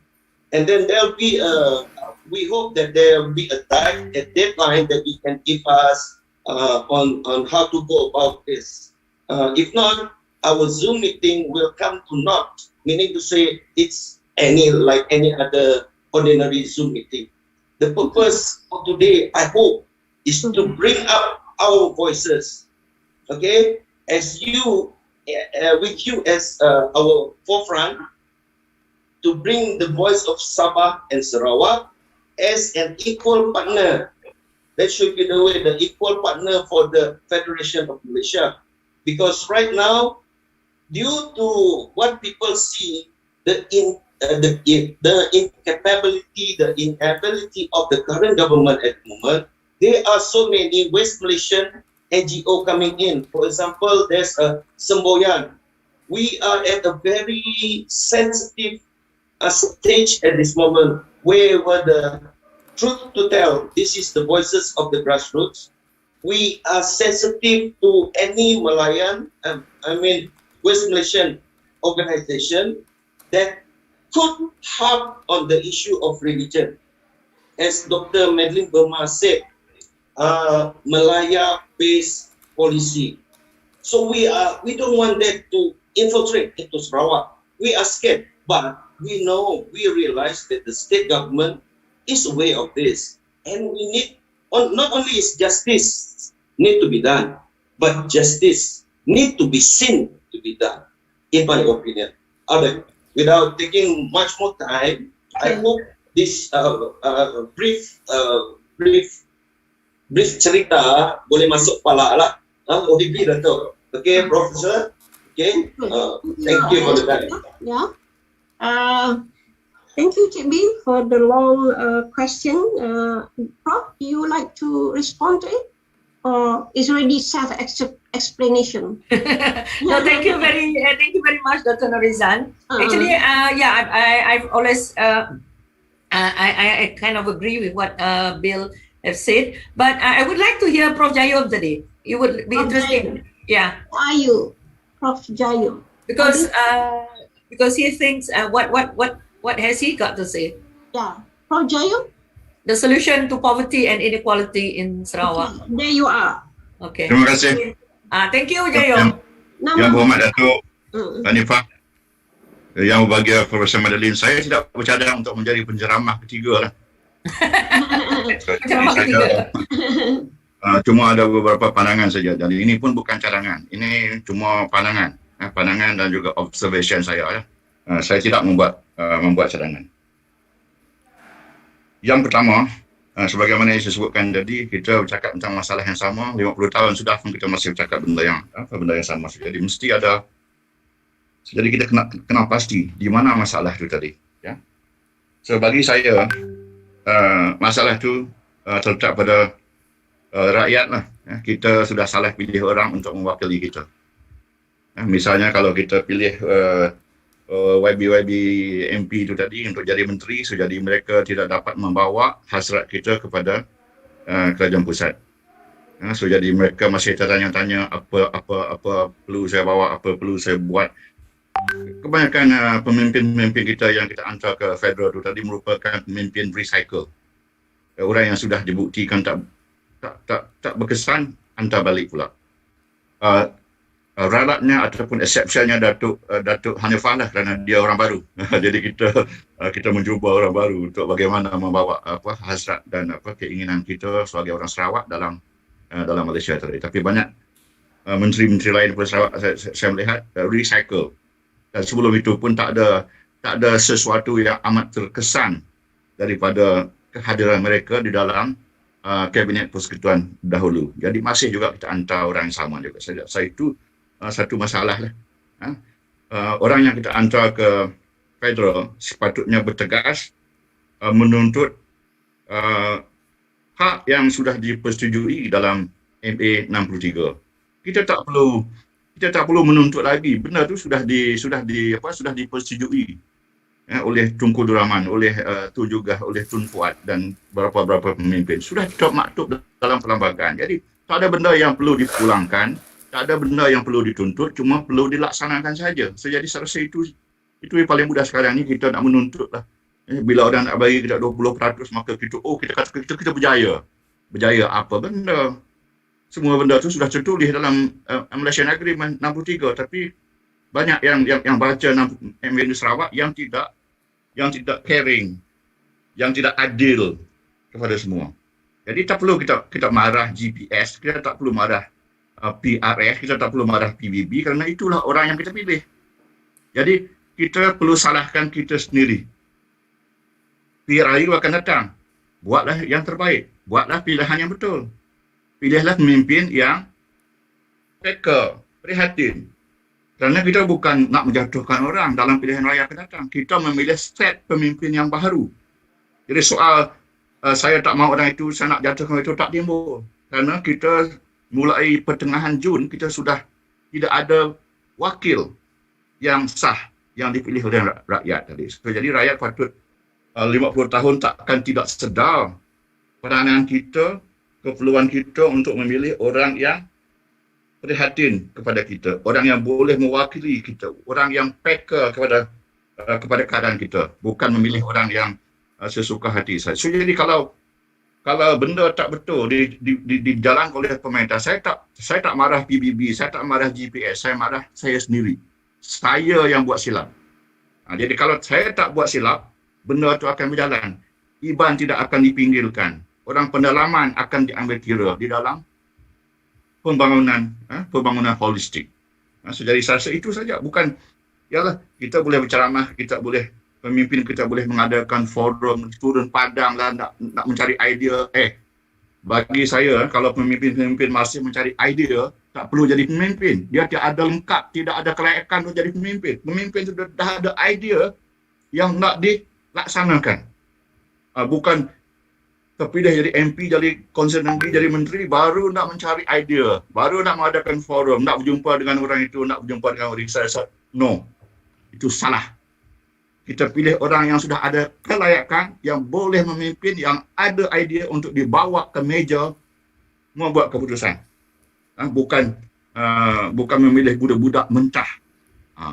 Saya mohon maaf lah. Saya kalau cakap tu tadi, saya tak pandang kiri kanan.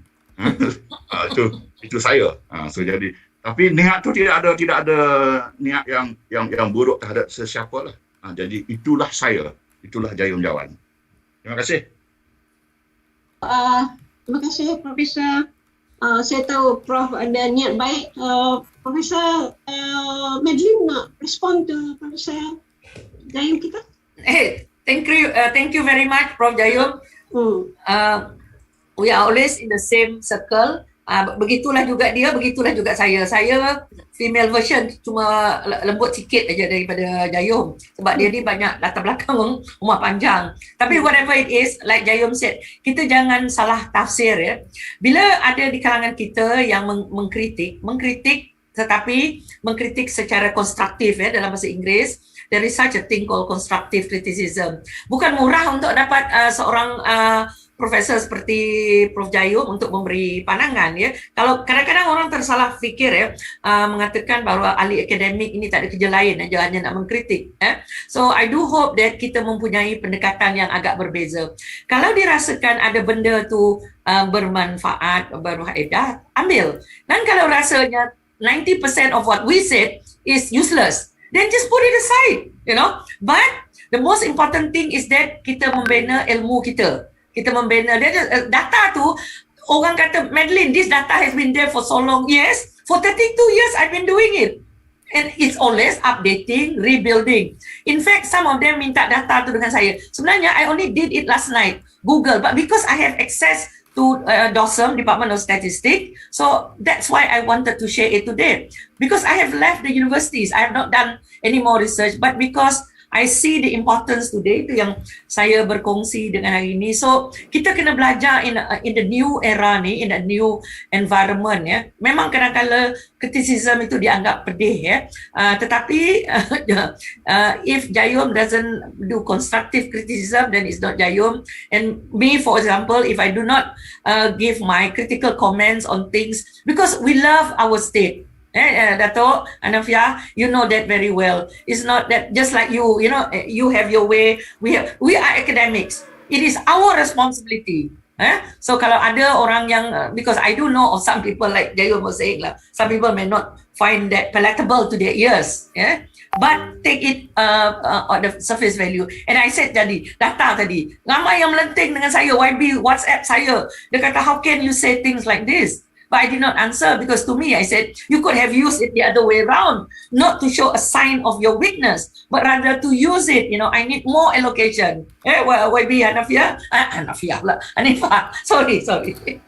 So thank you very much. That's my only. But maybe Norizan, what we can do, we can get, because I do know, ada tadi orang yang angkat tangan. So minta tolong dia orang, you try to manage, supaya mereka ringkaskan lah kot. Okay. Because after that I lost track of the discussion. Okay, so sorry about that. Thank you. Saya nampak Puan Julia angkat tangan ya, tapi saya ada two very interesting question. Masa Prof present graph tadi tu, Cik Carol Anwar Junus, di mana Cik Carol Anwar kita? Dia bertanya pada itu dia wah handsome orangnya pakai mask kita. Dia bertanya mungkin disebabkan golongan Bumiputera lebih suka makan gaji berbanding memulakan perniagaan. Apa pandangan doktor? Memang itu satu hakikatnya. And tapi itulah masalah kita sekarang, kita tidak boleh lagi bergantung pada bekerja makan gaji saja, because in the new environment, especially people are talking about 4IR now, there will be disruptive, in terms of the new kind of work sekarang dah tidak lagi memerlukan kita makan gaji. There is a lot of opportunities out there, cuma that's why we need to increase awareness di kalangan masyarakat kita bahawa mungkin sekarang makan gaji is not your main option. Macam zaman dulu, I cannot imagine telling my parents that saya tak bekerja dengan kerajaan, so they will tell me, that is, you mesti kerja dengan kerajaan, ada what we call security and things like that. But now I think actually there is more opportunities out there. Yang penting kita cari, dan yang penting sekarang ialah kemahiran. We are very worried about, because saya sekarang ada kajian dengan ILO on kemahiran. A lot of our youth actually yang dapat pekerjaan sebenarnya actually is those with diploma holders, those with skill, the TVET and things like that. Because academic qualification, the last data that we captured was 22.something% graduan menganggur. So many of them were from academic. So that's why at the end yang penting sekarang kita rasa penting ialah untuk kemahiran, and I think this is where Sabah, Sarawak, we have a lot of opportunities. And in fact, YB Dato Hanifah under Laila Taib punya college, that was a very good program that we have in Miri, because in Cebu, that provides skill, that really caters for skill, because we know that not many of our people feel that academic is the way out now, but skill training is really the way out now. We need to focus on skill. TVET,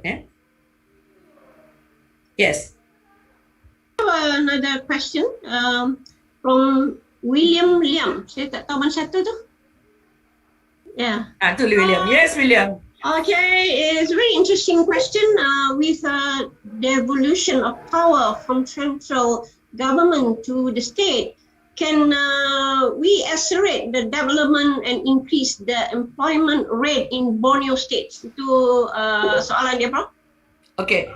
Kalau based on the data, saya menggunakan data yang kita buat projection lah, yang kita buat projection, I did a study for the state government, for wanita, Jabatan Wanita dengan YB Fatimah. We did a study on score. Okay, ambil kajian on score. Tapi masa tu kita fokus on women alone.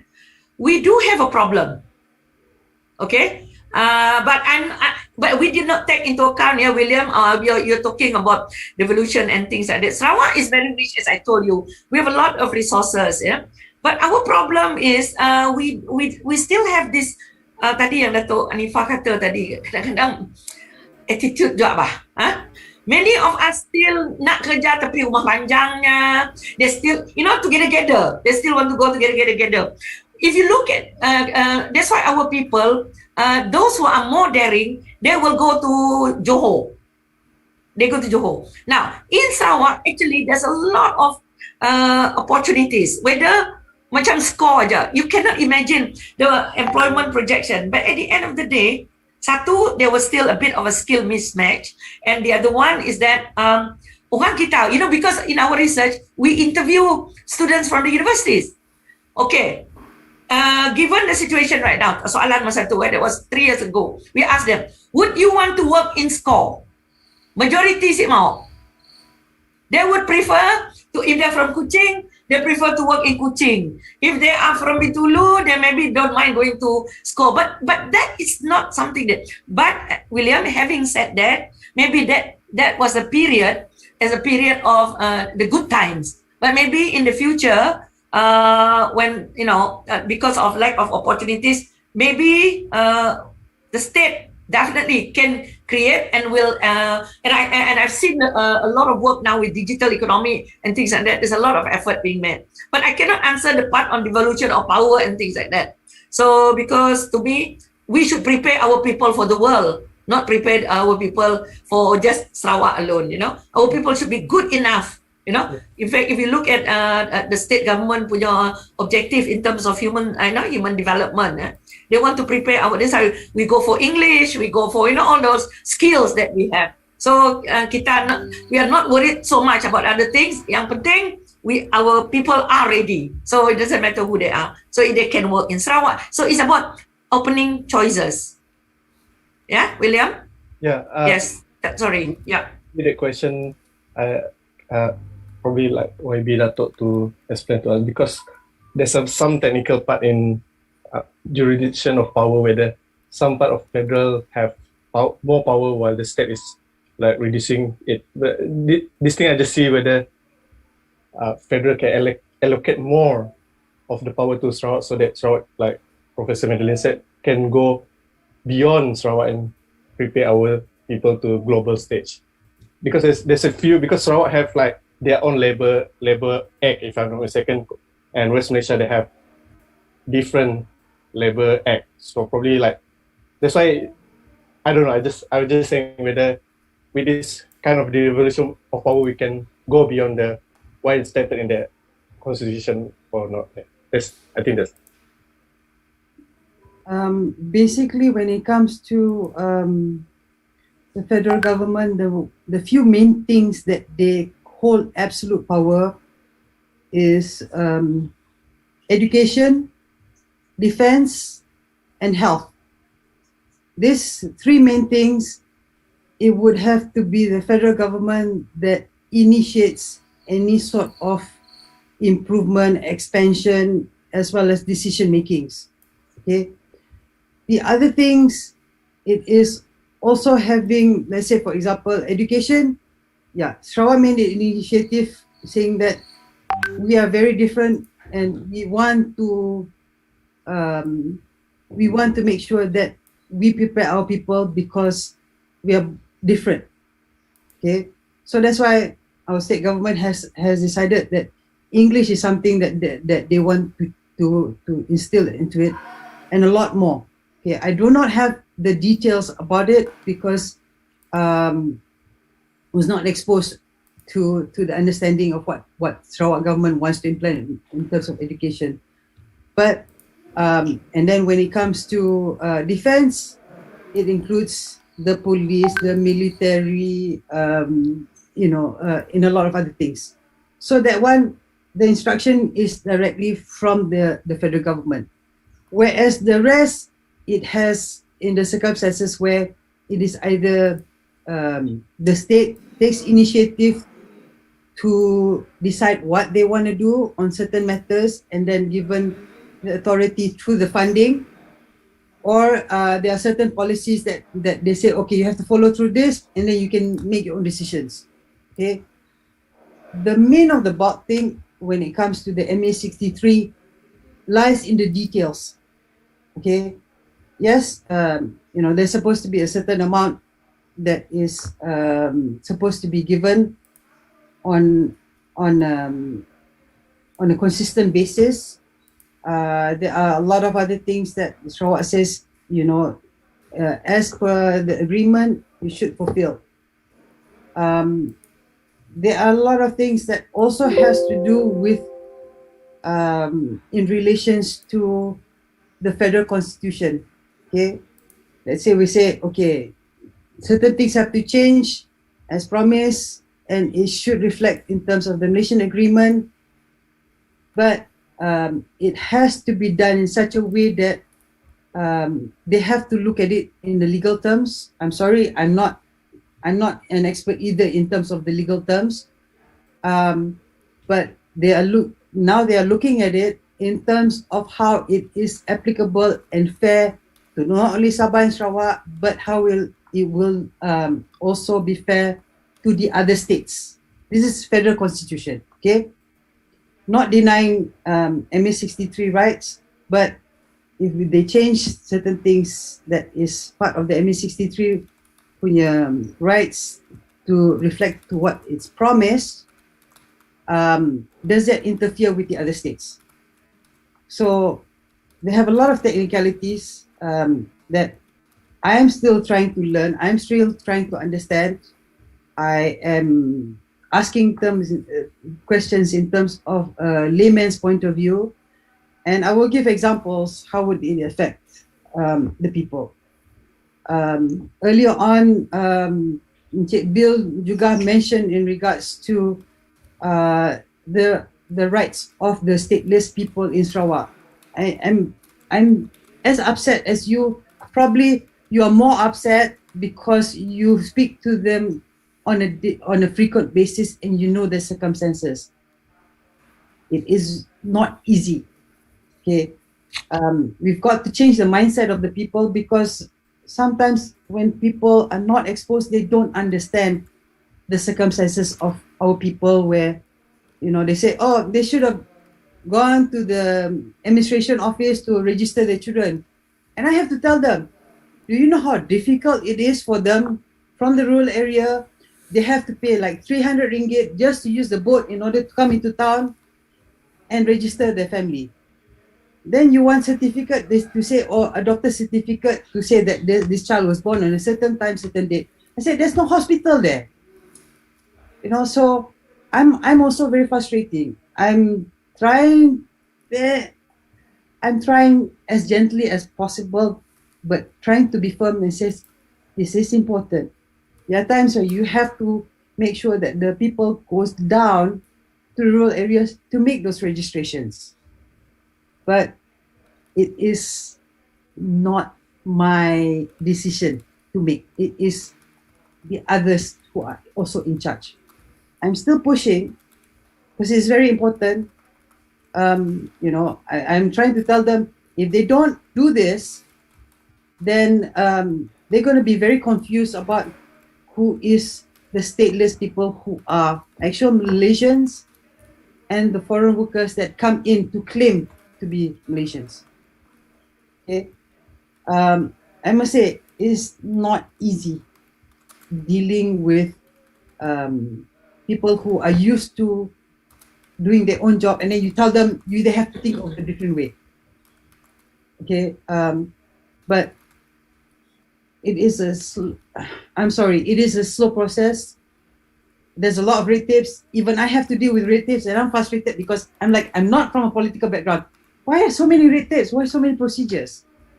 I want it faster. I want results too. But one thing leads to another and another and another. We're trying to solve a lot of things, but it gets very confusing when it comes to the details. So I want to make sure that it's not going to be half-baked, and it has to be something that is done properly, fair and just as possible for everybody, especially what is due to Sarawak. As what ABCM said, we're not asking for more or less, we're asking for what is rightfully ours. So we're trying to do that as well, you know. But I'm sorry, it does take a lot of time. It does have to do a lot of research, and we want to make sure that the decisions that will come out is the correct decisions, that is permanent, not just on verbal agreement, but no documentation agreement. Okay, because in this day and age, it has to be documented for it to be legally accepted.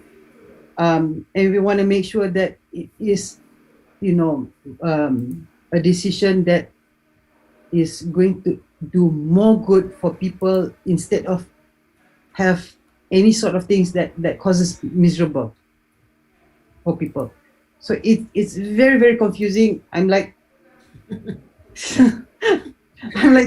what did I do myself in terms of getting into politics? I want to help the people. I really do love the people. I really love our culture. I really love Sarawak, you know, and I'm learning to love Sabah because I'm also responsible for Sabah, you know. We should always be nice to our neighbors and care for them. It is not fair about the kind of things that they, you know, that is not due to them. They should be also given the help, you know. But doing it right and trying to convince people is also very difficult. Okay, I have to try my best. Sometimes also in these circumstances of the pandemic, you know, you get feedbacks that says, sorry, can we get back to you later on because, you know, we're dealing with the pandemic. Okay. Then someone else goes into quarantine and you're like, okay, who's the next person can we deal with? So it is not easy. I must say it is tough. I apologize, but we are working very hard at it. But we want to make sure that we do it with research, with the proper understanding, and the implementation is correct. Okay, it's a great challenge, I must say. But the main thing is there is better understanding and communication between the state government as well as the federal government, and the facts are showing the actual circumstances. Thank you to the researchers, the academians that states, like the statistics of poverty, and then they say, oh, you mean it is that bad? I said, yes, it's that bad. Here, we'll show you more pictures and circumstances to it. So making people realize it's not easy. We have our emotions attached to it because we see it, we understand it, we're exposed to it. But to convince people that are not exposed to those kind of situations, it's not easy. So I'm not gonna say that they it is not with bad intentions, but perhaps just lack of exposure. Okay, I hope this will at least explain certain kinds of scenario. There are certain things that, of course, in everyone's position, there are restrictions of what we can do and what we cannot do, and we have to go through, the hierarchies to ask for permissions on all this and that too. So not easy, but try. Thank you. Thank you. Can I just respond to that, Dr. Norizan? Yes. Thank you very much, YB. Truly appreciate and having work. I am with Suhaka. These are one of the biggest issues that we are grappling with. One is land, of course, NCR land. That one is a state matter again. The other one is, of course, issue of statelessness. And I know how difficult it is to, we thought that we have settled it at our level. And then suddenly they say, oh, these are issues that you have to bring up to the federal because it is under KDN. So that is one level. So, and we have, although Suhakam, I'm not saying although, working with Suhakam, I kind of really realized that it is, I truly appreciate what you're saying, YB. It is not as straightforward, okay, that this person is, so for Sabah and Sarawak, that is one factor that will lead to poverty, what we call intergenerational poverty. They inherited the poverty from their parents because they do not have. I cannot imagine an orang Penang 7 hours, distance from, the nearest town, 7 days, 7 hari 7 malam berjalan. They don't see the importance of having an IC. If you ask them, they say, why do I need an identity card? I don't need an identity card. So they don't see the relevance of it. Satu, and then the other side is to it is that yang kesian is anak dia orang lah. I really pity, So YB, if there is anything within your power to do, we really hope that you and Dr. Max, YB Menteri, this is something for Sabah and Sarawak. Addressing, although some people don't like the word statelessness, they said there is no such term called stateless in Sabah and Sarawak. So that is already another one level of semantics that we have to deal with. But yeah, you know the problem. We know the problem. So we hope that you really will do your best in terms of addressing it. But like you say, there is so much that one can do. But the fact that we feel assured that we have at least both our ministers are looking into it. Thank you, YB. Thank you so much. All right. Truly appreciate that. It's such a wonderful two-sentence, inequality and poverty. I really enjoy it, but time is running out. But however, I have two interesting questions from Dr. Joseph and Patrick Sibat. But okay. I will read afterward, Prof. Because our friend here, Julia, has been. Oh yeah, she has been waving her hand. I will give her a very quick answer. No problem. I will try my best. Short and sweet. Ya. Because Oh, Iban. we are Oh, Iban susah nak jawab. Short and sweet. on the topic equality and poverty. Thank you, Julia. Please go ahead. Terima kasih Dato' Norizan. Assalamualaikum warahmatullahi wabarakatuh semua. Selamat, is it still morning? Okay, my name is Julia Haji Uda. I'm from Sabah. Oh, okay. I met Dr. Madeline a few years back in one function in Kota Kinabalu.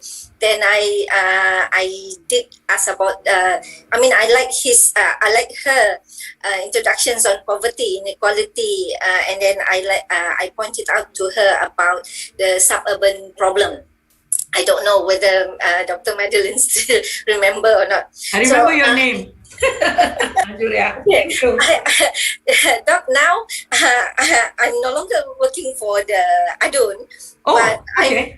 Because it's change of government now, I'm pengerusi of Pertubuhan Bersama Kita Peduli Sabah, and then our missions is we focus in education to assist underprivileged children to access their education. And I agree with Bill Juga and the rest of the speakers, and then point out by Prof. Juya. Is it Jugam? Is it? Sorry, if I mentioned the name wrong. So, but here I like to add on a bit and then pose a questions to Doc. Is that okay? From the statistics of Tenaga Buruh, that for Sabah, this one is for Sabah, I'm not sure on Sarawak. For Sabah, it is the findings are that a lot of the workforce, majority the work populations in Sabah, the qualifications are from SPM and below, meaning to say is primary 6 to SPM. But looking at, I discussed with some academicians stating that it's also we have to look into the other angle where the prasarana for people, those who with educations to work in Sabah is not available in Sabah. So that is why that they are moving. But back to this, when you stated that one of the things that you stating is that the Pitas area. Sorry. I'm in the house. There's an ambulance. Ambulance COVID itu. Yeah, ambulance COVID. I think. Careful. Just be careful.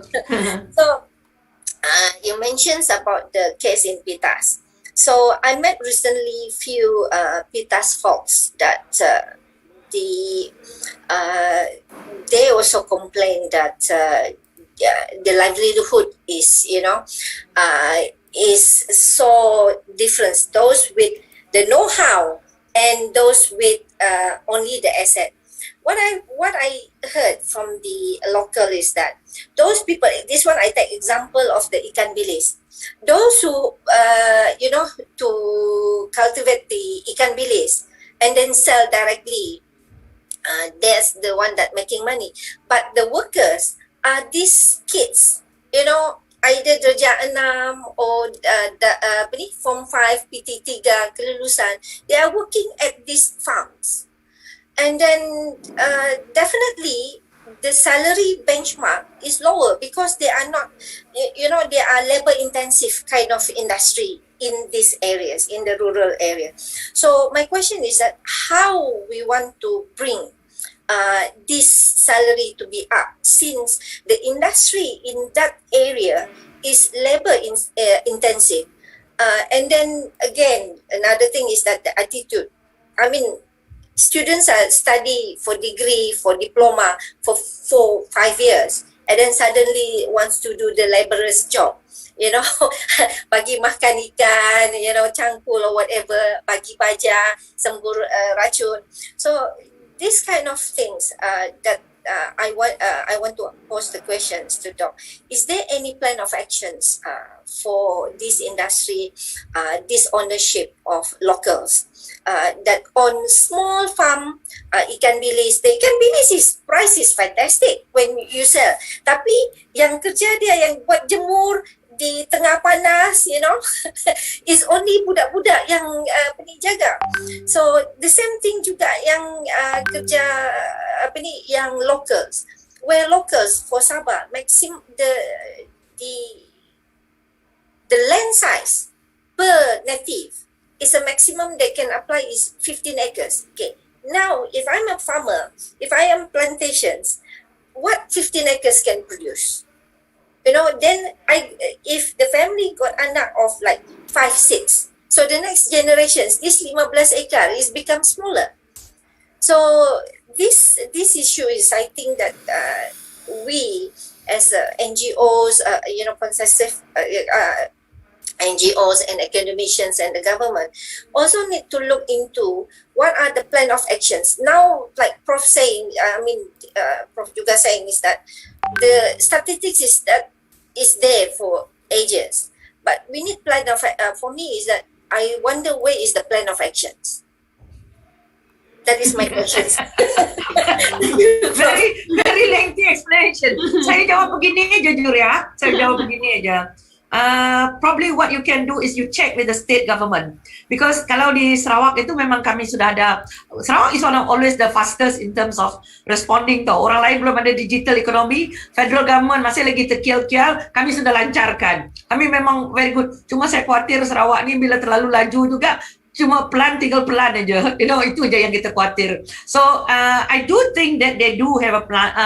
They do have a plan of action. Cuma kadang-kadang plan ni sometimes the plan is good, but in terms of pelaksanaan ada juga masalah dia, ya. Tetapi I cannot answer where is that plan, but I assume that if you check, another thing that I would suggest you look into also, Juria, is what we call social enterprise now.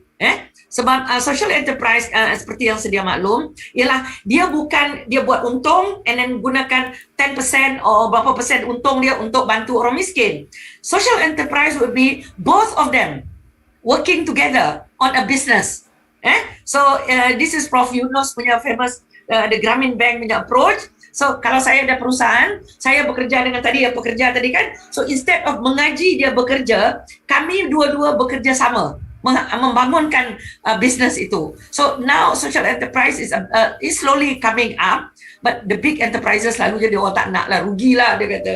But kalau kita go for the human centric style of development, so social enterprise, perusahaan sosial ini antara perkara yang boleh diberi perhatian, especially those in NGO, because right now I'm helping out developing the plan for Negeri Sarawak pula. Social enterprise for our state, because they are trying to develop how to develop social enterprise. So itu je yang saya boleh kongsi. Thank you, Julia. Thank you. Keep it up, NGOs. Thank you, Prof. Yes. Question yang daripada Dr. Joseph saja. Dia apa soalan dia? Dia based on your slide again about education and employment rate. Dr. Joseph is asking. Is it a mismatch on supply and demand? Has our education policy failed to address this? A case of mass production of graduate with no concern over need. Are we as we know, our other country are moving towards education and skill training that target specific needs of the country based on level of development. Thank you, Dr. Joseph. I think I didn't see his question tapi tak sempat nak respond. Yes. 2 years ago, I was a member of the Jabatan Kuasa Kajian Dasar. So that was under YBhg. So I was roped in to be part of the Jabatan Kuasa to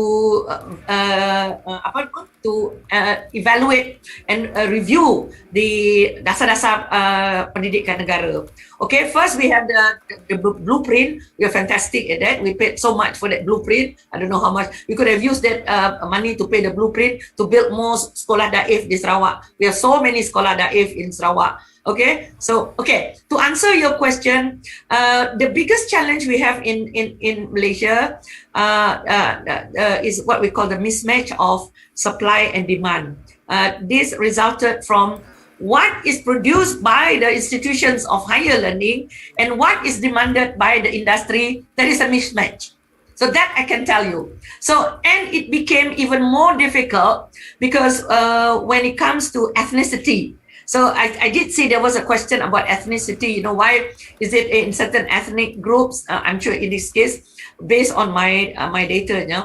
Now, if you look at the universities now, this is what I want to share with you, is that especially during the COVID, I'm talking about people on the ground, are beginning to question the role of universities, the role of institutions of higher learning. Where are their voices? Where are their research? The amount of money being allocated to universities. Now, we don't see that, you know, coming up, coming up with solutions to the COVID. We see more of the role of NGOs. So what about the research? So now, you know, this is where the problem comes in. Now, in the universities, now people are even talking about the relevance of universities, the relevance of academic institutions. The real reason is that people go to the university only because it is accredited. Ada akreditasi. Kalaulah universiti itu tidak ada akreditasi, nobody goes to the university anymore. Because you can gain your knowledge online. You can gain knowledge from people, from the NGOs, from the politicians, if you want to study politics lah, that I say. So what I'm trying to say here is that we need to relook at our universities, the role of institutional. What I worry is that we are so busy chasing after the ranking. You know, we are so obsessed with ranking, you know, because we want to be ranked. We want to be ranked as a top university, the top 200, the top God knows. And universities are all out to do that, to the point that teaching is no longer the priority. So that's why you see our students and our universities, some people are even questioning, are they really relevant now? That's why I am really into skill training. I am very much. In fact, I am very much interested in what we call micro-credentials. Meaning to say, a student, you know, they can kumpul their credential. For example, they don't have to attend 3 years of education straight forward. Like for example, I want to one person, they wanted to acquire a degree in something like, for example. So they acquire it along the way. They go and work with NGOs, they work whatever along the way. But this one requires a lot of thinking and a lot of reshaping in terms of our education. So that it will fulfill the needs of the industry. So yes, Dr. Joseph, there is a bit of a problem in terms of mismatching, in terms of need. And also many of the universities now, you notice, IPTAs are dominated by the Bumiputras, okay? IPTAs, Institusi Pengajian Tinggi Awam, right? And the IPTAs are dominated by the non-Bumis. That's one layer, the intersectionality. Another layer is that those who are better off economically, they will not send the children to IPTAs.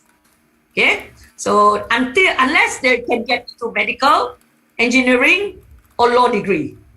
If it's just any other degrees, they would prefer to send them either overseas or IPTS. So that's the situation right now. So now we are suffering from people who lack in social sciences.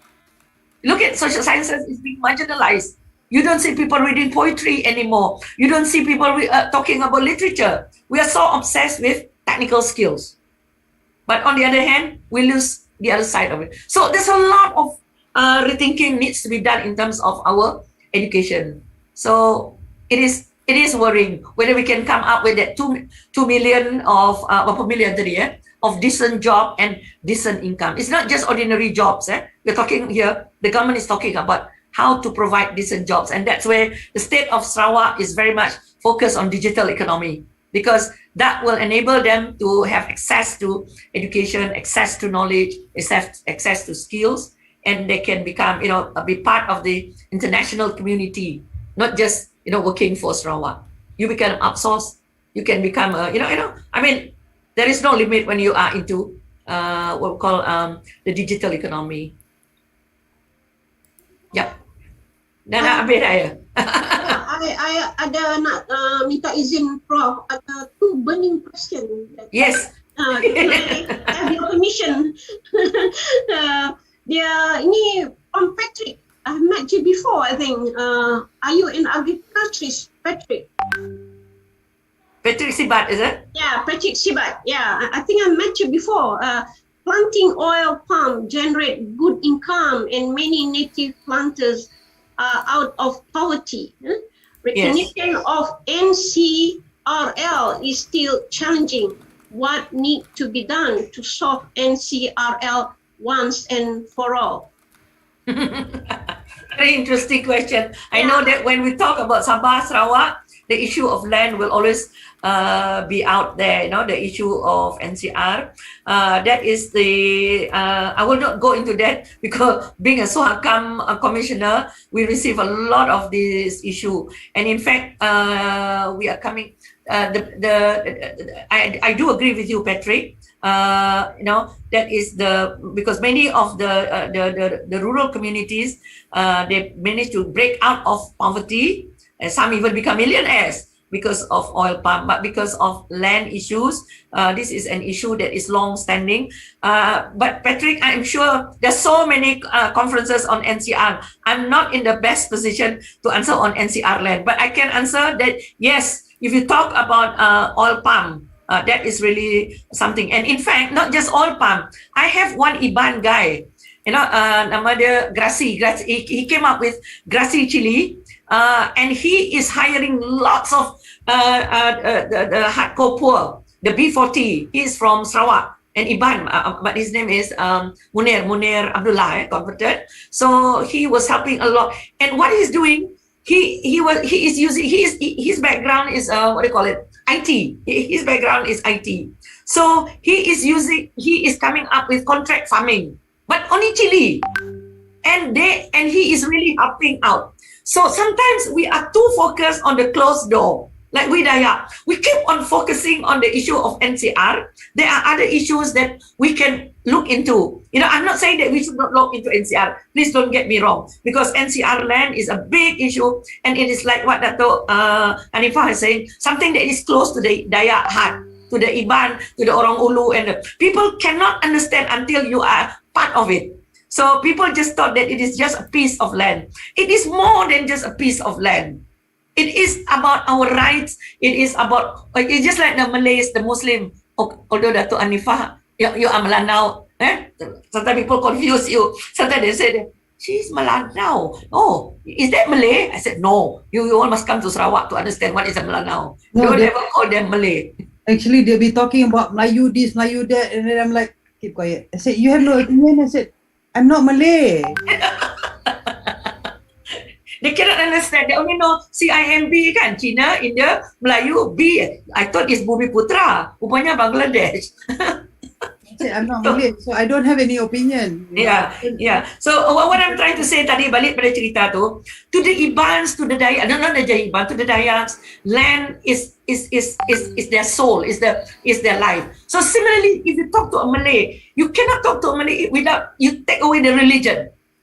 Islam and Melayu, and of course in Melanau there are some Muslim Melanau, there's some Christian Melanau. So what I'm trying to say that sometimes people do not understand and start saying that, orang Dayak too sentimental about land. It's just a piece of land. It is not just a piece of land.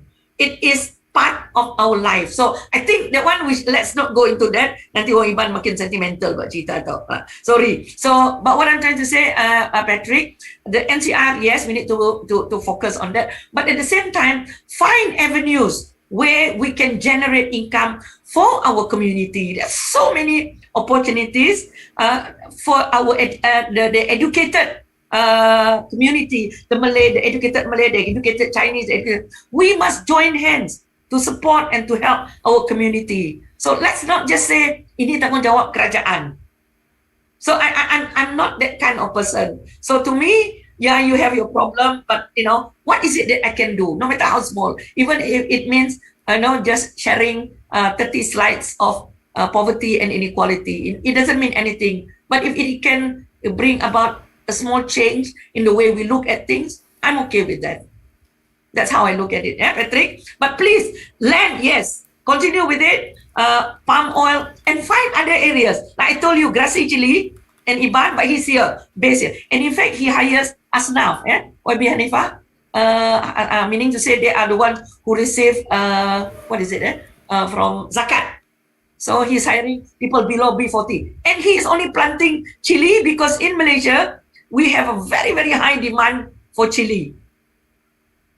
But because we are too focused on one small other things, why don't we go into Empurau, buat dabai ke? Ya ampun, teringat buat dabai. Oh, dah. Oh, dah.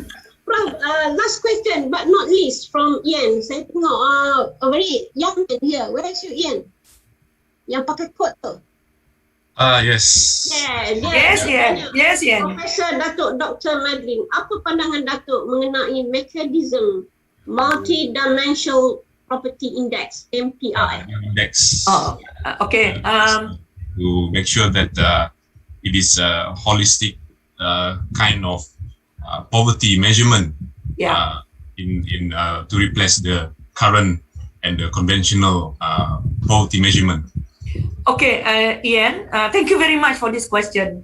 You see, I used to be, I used to teach at the universities. So we love all this in this index. We love measurement. We love all these things. But I've learned along the way from my work on poverty, that, statistics don't lie. I always say this to my student. My student will always remember this.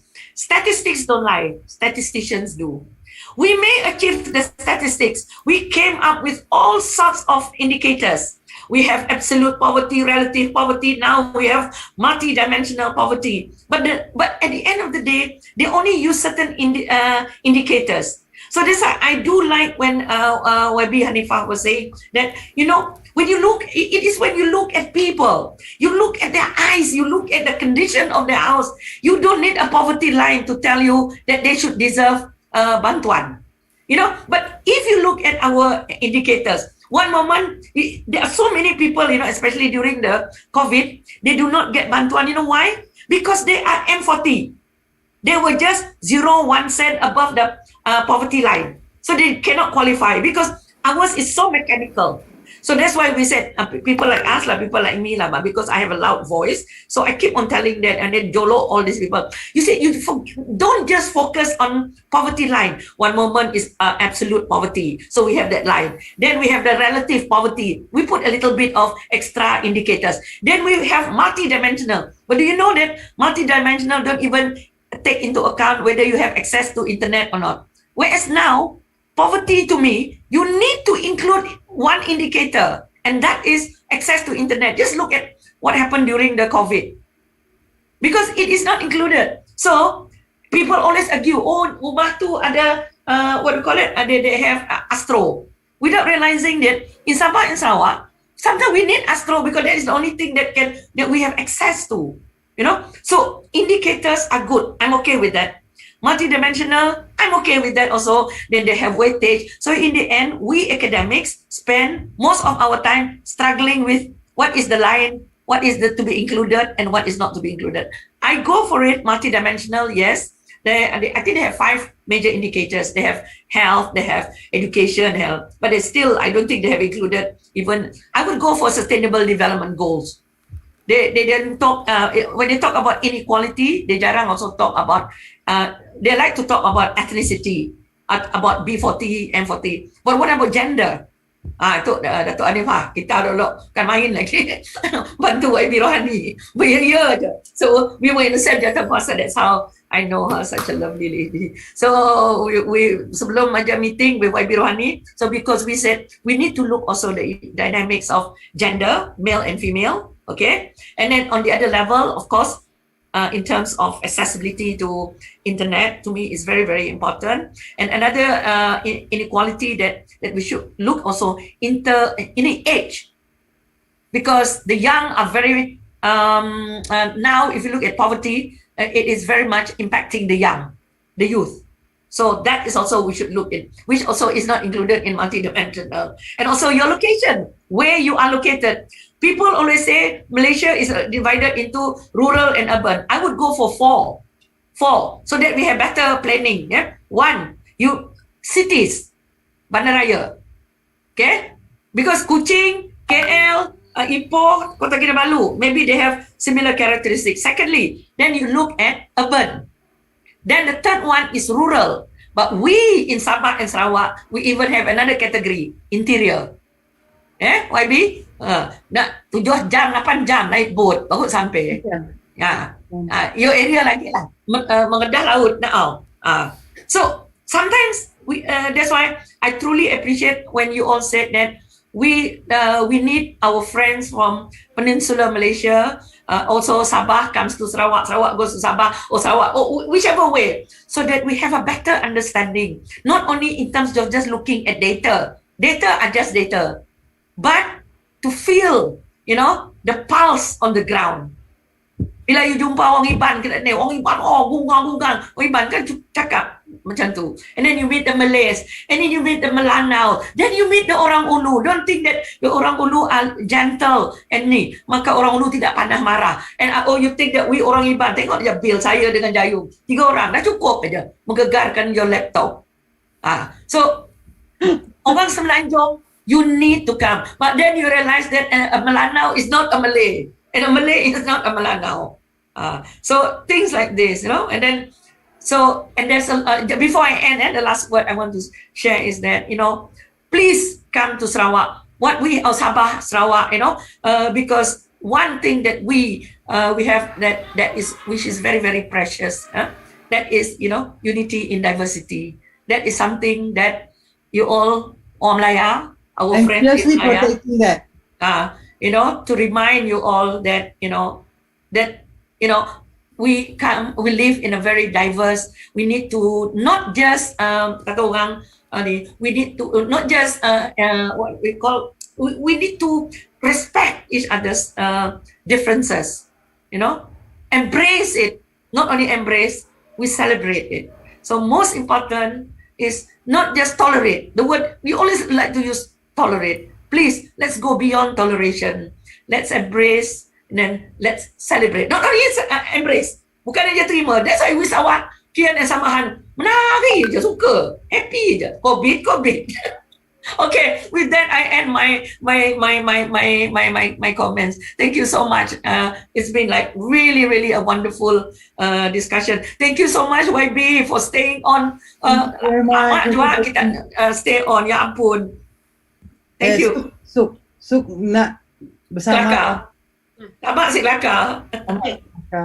Thank you Prof. Kita seperti biasa nak ambil gambar, tapi sebelum tu saya ingin mengucapkan terima kasih kepada semua, terutama Prof yang sudi share knowledge dengan kita hari ini.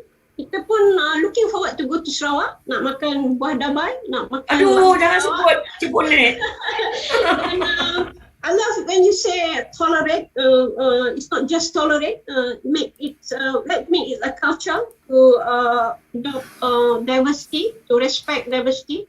It's culture for our everyday life, and we have learned to respect others. And saya minta maaf kalau ada apa kekurangan daripada pihak kita. Saya budak baru belajar. Tolong maafkan. Saya akhiri dengan untuk satu pantun untuk Prof. Amboi. Burung kita terbang di awan, terbang bersama burung merpati, baik sungguh budi mutual akan disemat di dalam hati. Wah, tak pandai saya nak jawab. Okay, dan pada semua kita harap berjumpa lagi di webinar yang akan datang. Kalau tuan-tuan dan perempuan ada tajuk dan ada sesiapa yang tuan-tuan dan perempuan ingin cadangkan topik, kita akan sedia consider email pada saya norizan@jpm.gov.my, dan saya akhiri juga dengan satu pantun yang selalu yang saya suka akhiri. Kalau ada sumur di ladang, boleh kita menumpang mandi. Kalau ada umur yang panjang, boleh kita berjumpa lagi, makan laksa Sarawak dan juga makan buah dabai, Prof. Thank you so much. And umai. Oh my God, I love umai. Kita ambil gambar sekarang. Okay. Okay, dulu cakap pukul gambar. Okay. Pukul gambar. Okay, siap. Dah siap. Okay. Siapa yang dah siapnya? Prof, Jawan kita tak nampak. Kita suka dia orang buka dia punya screen dulu. Prof Jawan tak ada ke? Okay, saya miss sekali lagi I think dia dah naik boat tu, nampak dia duduk dalam boat tadi. Boat ke Prof Jawan? Okay. Thank you, Prof. Okey, siap. Thank you. Awang ada juga saya. Thank you, Wang. Okay, sama-sama. Okay, take care. Okay. Okay, take care. There's another one you should invite, Dr. Awang. Sudah. Sudah. Last week. Last week. Okay. Thank you. Okay, take care. Thank you, YB. Thank you, everyone. Maaf ada silap salah. Thank you. Thank you. Okey, terima kasih semua. Terima kasih. Sehingga berjumpa lagi. Okay. Bye-bye. Thank you, Dato. Thank you, YB. Thank you. Dato, you're excellent. Goodbye, everyone. Professor. Goodbye. Take care. Stay safe. Delta variant is roaming. Yes, it is. Hidup YBhg. Hidup YBhg. Oh,